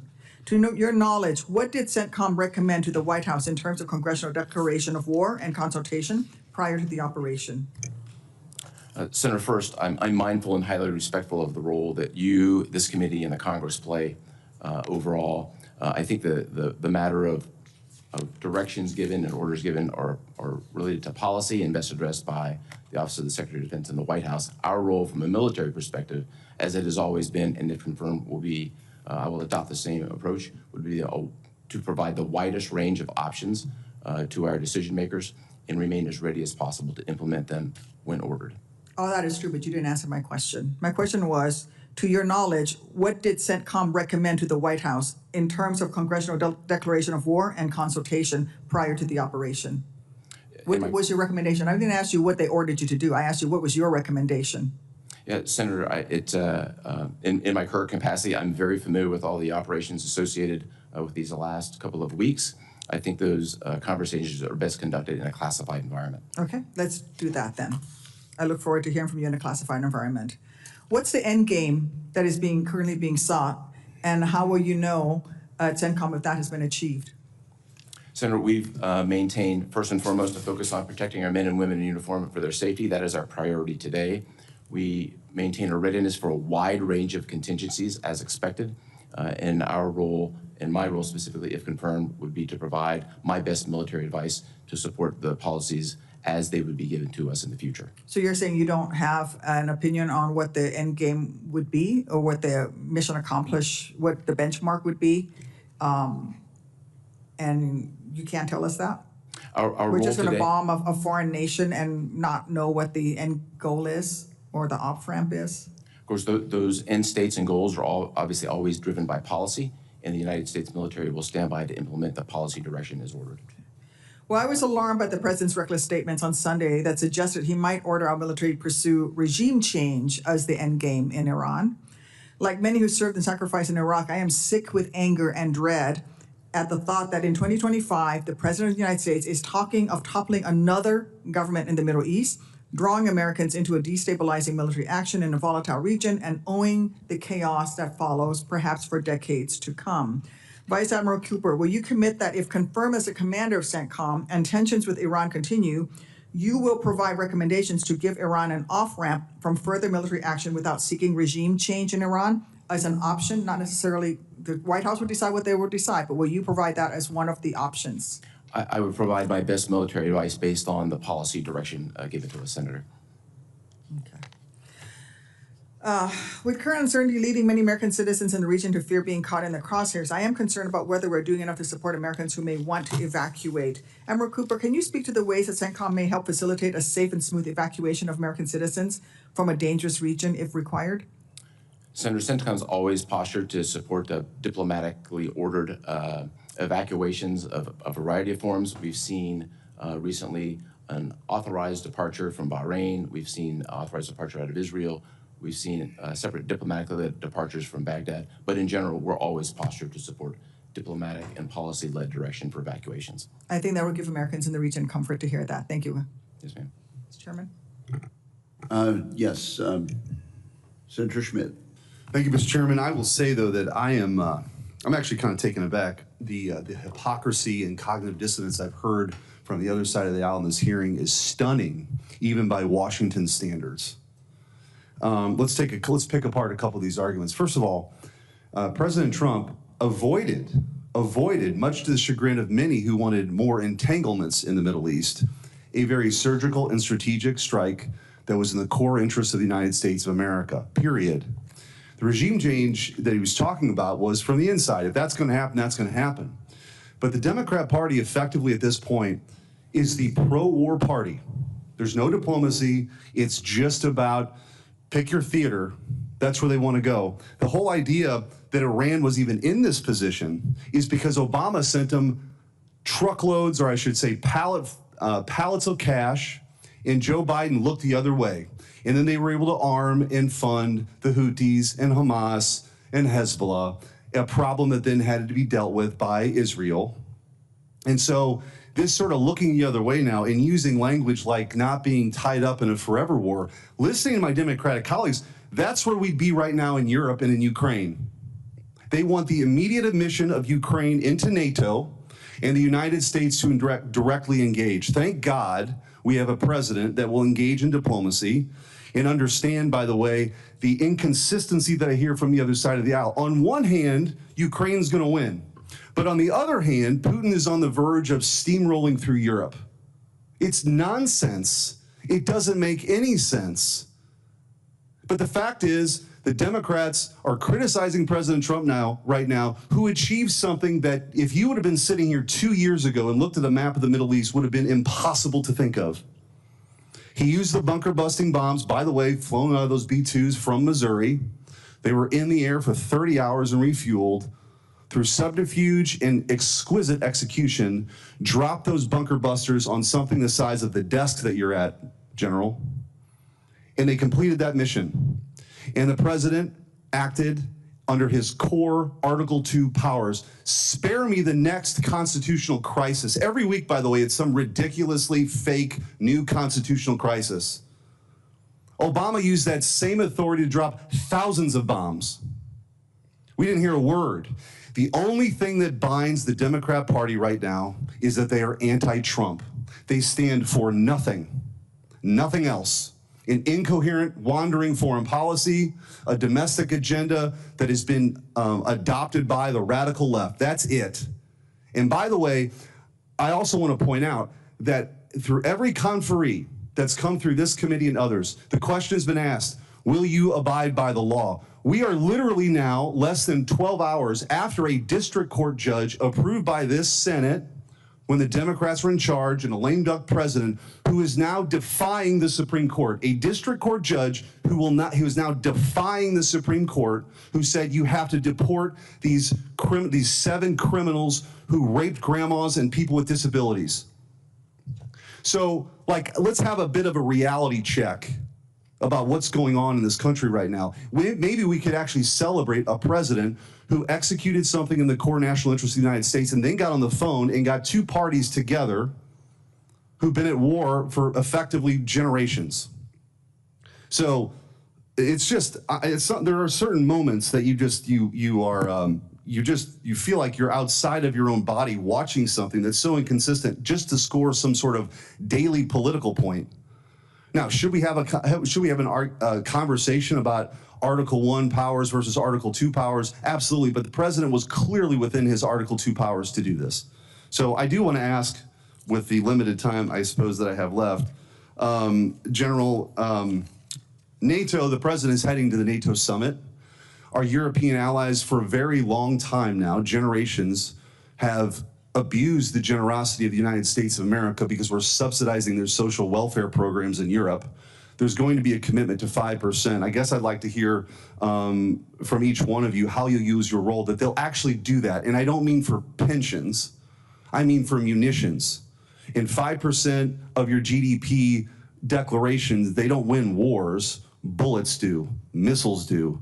Their defense base is more atrophied than ours. But what role can you play in your conversations with leaders over there that they're actually going to live up to their commitments, and as opposed to sort of just making these proclamations and never really doing anything about it? Senator, thanks for the question. If confirmed, I think that's one of my key roles, is to look at that increased investment that the alliance has agreed to, or is on the cusp of agreeing to at the summit, and ensuring that it's put into real capability, hard military capability that will allow Europeans to take the lead for European defense and allow America to continue to participate in that defense, but also to meet our other global requirements. And Senator, I think a little bit of a different dynamic and situation in the Middle East. Several of the countries have deep pockets. They're very committed to buy American weapons and sensors. I think our obligation is to make sure the FMS process can deliver those weapons in a reasonable time frame, and I would advocate for that if confirmed. Thank you. We've got a lot of F-15s we'd like to sell. Thank you, Mr. Chairman. Good point. Senator Peters. Thank you, Mr. Chairman. Gentlemen, thank you for being here. Thank you for your service. Vice Admiral Cooper, the Straits of Hormuz handles approximately 21 million barrels of oil per day, accounting for nearly 1/5 of global petroleum consumption and making it, as you know, the most critical oil transit choke point in the world. It also sees the passage of about 3.5 trillion cubic feet of liquefied natural gas annually, impacting Asia as well as Europe's energy security. We know that a closure would not only disrupt $1.2 billion in oil exports daily, but it could also trigger double-digit percentage increases in global energy prices, prompt increased insurance surcharges on shipping, and require a significant military response to restore maritime security. So my question for you, sir, is are current force posture and naval assets in CENTCOM sufficient to deter or to counter a full blockade in the Straits? Senator, thank you very much for that. I'm very familiar with the problem set from my 3 years commanding the 5th Fleet, which includes a pretty substantial mine force in the region. I've also personally transited the Strait probably 50 times in my career. It is a complex problem for sure, but it's a small, narrow waterway The key to this is getting to the left of the problem, establishing a deterrent posture, which we have today, and then keeping our eyes on Iranian activity, which is exactly what the U.S. military is doing today. And if confirmed, I would continue to do that into the future. So what's your assessment? How quickly could the U.S. and allied naval forces secure freedom of navigation if commercial shipping is indeed attacked in the straits? Senator, the specifics of this are highly classified, but historically in mine warfare, nothing happens quickly.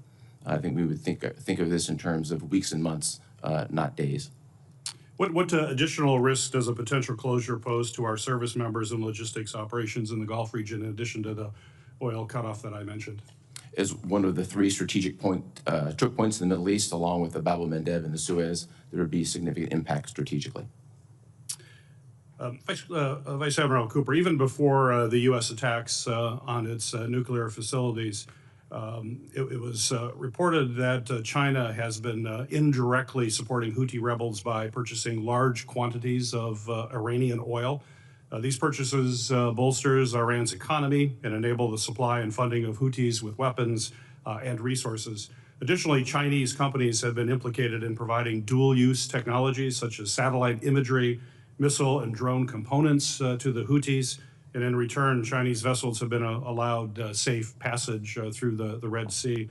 So my question for you is, in light of the recent escalation in tensions in the region, could you elaborate on how China's support of the Houthis serves the broader strategic goals that they have in the Middle East, as well as global trade routes?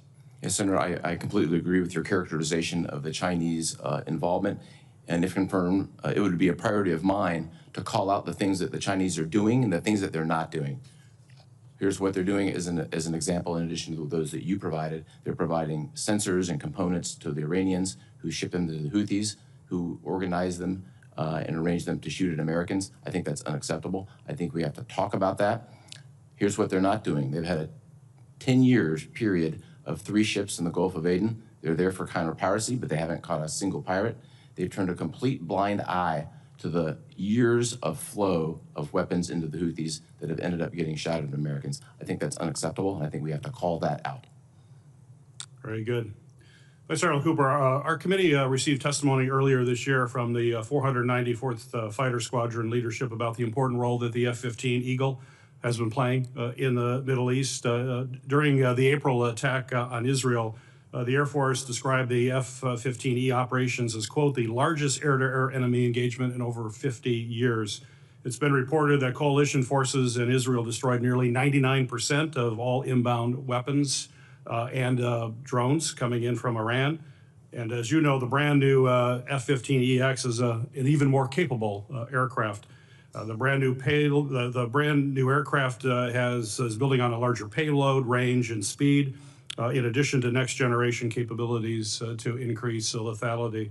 So my question for you in the remaining time here, sir, is can you talk about the importance of the F-15 as well as these future F-15EXs that are coming online, what that means for CENTCOM operations, and how do you envision utilizing them in the future, and how great is your need for them?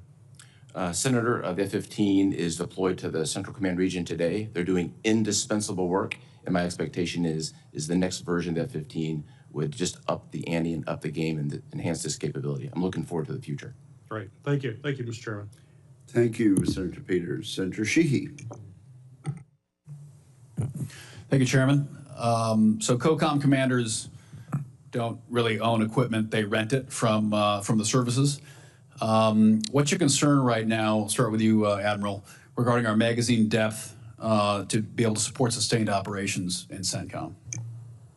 Senator, I'm concerned about everything, but one of the concerns would be munitions and magazine depth, as you described. On one hand, I think we've taken a very strong and positive role in judicious use. As an example, over the last year, we've gone from firing $2 million missiles at $100,000 drones to just recently firing $25,000 Vietnam-era modified rockets against these 100,000 drones. So I think we're moving in the right direction in that regard. I know that senior Department of Defense officials are focused on this matter. I think we need to move with a sense of urgency on it.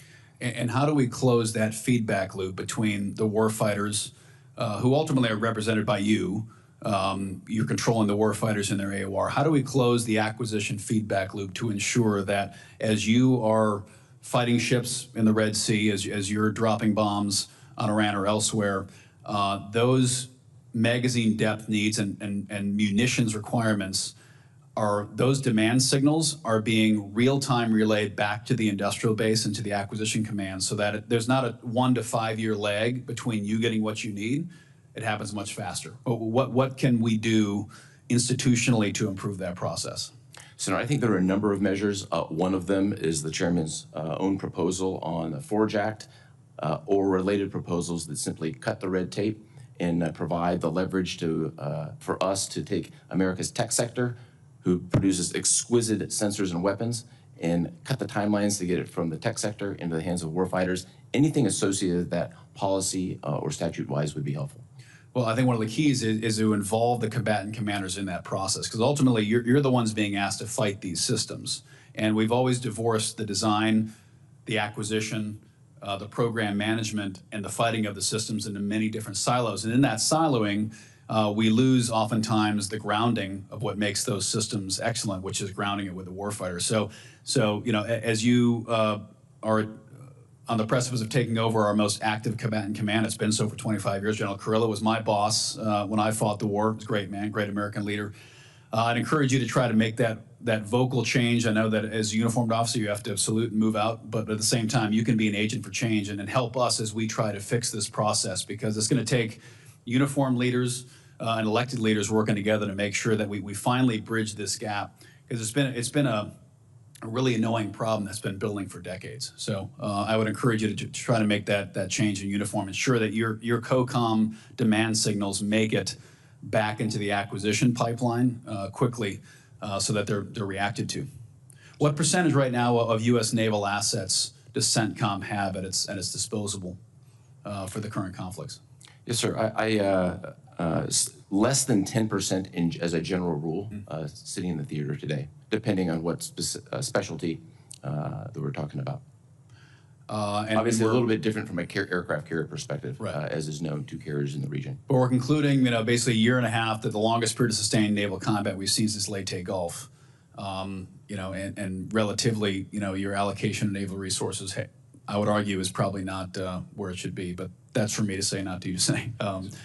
General, over to you. So Europe, obviously, it's been a while since we've had a major security crisis in Europe, of course, until Ukraine. That broke, 70 years of relative tranquility there. How do you evaluate the ability of our partners to defend themselves going forward? Largely, the European defense infrastructure has really been a tent with America as the sole tent pole, depending on us. We know the UK is very much a shell of what it used to be. How do you evaluate the ability of our partners in the next 5 years to scale up and be ready to defend themselves? Senator, I think the ongoing NATO summit and the likely outcome of a commitment to increase defense spending is going to result in real capability. And if confirmed, I'll have a key role in ensuring that it is real capability and that it's the right capability to meet capability targets that the alliance has agreed upon. I also think that you talked a little bit about the industrial base here on the United States side of the Atlantic. I think the European industrial base also requires investment, and that's why, as part of that 5%, some of that money going into infrastructure, I think, is going to be absolutely essential to allow sustained investment in the industrial base that incentivizes companies to keep production lines open so they can meet that demand signal when combatant commands make it in time of crisis, as you eloquently described. Great. Thanks for your answers. Thank you very much, Senator Sheehy. Senator Rosen. Well, thank you, Chairman Wicker, Ranking Member Reed, for, of course, holding this hearing. I want to thank the nominees for your service, your willingness to continue to serve, and congratulations on your nominations. I see your families here. I can tell by the smiles how proud they are of you, and we're thankful that you serve along with them as well. Admiral Cooper, of course, it's wonderful to see you again. I very much, as you know, enjoyed visiting NAVCENT in 2023 in Bahrain, and we learned so much about the Fifth Fleet, and I know about your work to promote stability in the Middle East. And I want to take just a moment to thank our brave service members who conducted these strikes on Iran this past weekend. And we know, and you know, everybody watching, that we have to do everything in our power to ensure the safety of all of our troops, all of our personnel deployed throughout the region. So appreciate their service and all of your sacrifice. So about the long-term strategy to deter Iran. So as we wait to assess the impact of this weekend's strikes on Iran's nuclear program, we can't forget Iran's continued support for terrorism throughout the region. Thankfully, Iran's on its back legs. The fall of Assad's brutal dictatorship in Syria is already having profound implications for Iran, which supported Assad's regime since 2011. Coupled with Hamas's defeat in Gaza and the decapitation of Hezbollah's leadership in Lebanon, Assad's collapse has left Tehran weaker and more isolated than it's been in decades. However, across the region, Iran continues to work against American interests and poses one of the greatest and persistent threats to U.S. and coalition forces. Over the years, sadly, hundreds of Americans have been killed by Iranian-aligned militias, including 3 soldiers killed last year in Jordan. But our response after the fact has been a strategy that is more reactive than proactive.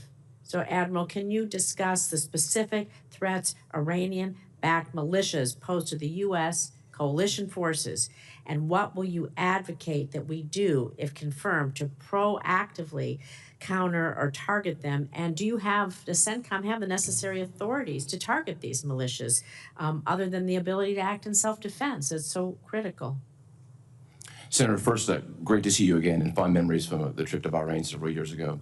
I think you well described what others have described as a seismic shift in the region, a tectonic shift strategically with respect to Hamas, Hezbollah, the Assad regime's collapse, activities with the Houthis.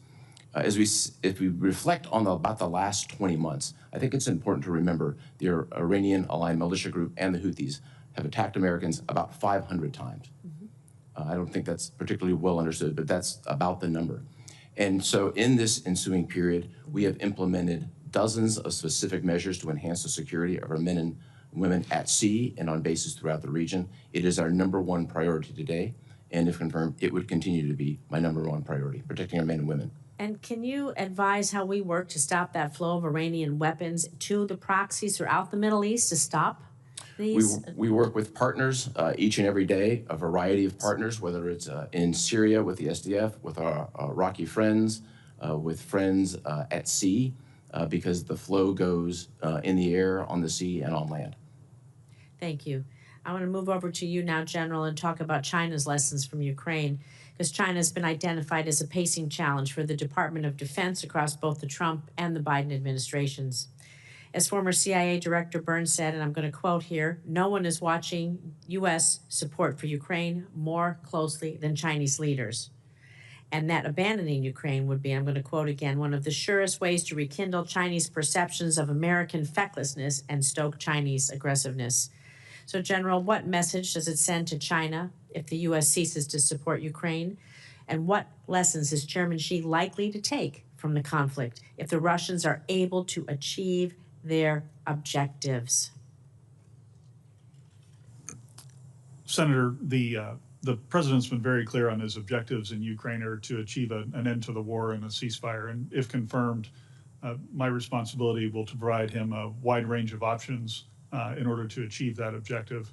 I think in terms of the lessons from Ukraine, from a purely military perspective, I would tell you there's a ton of them.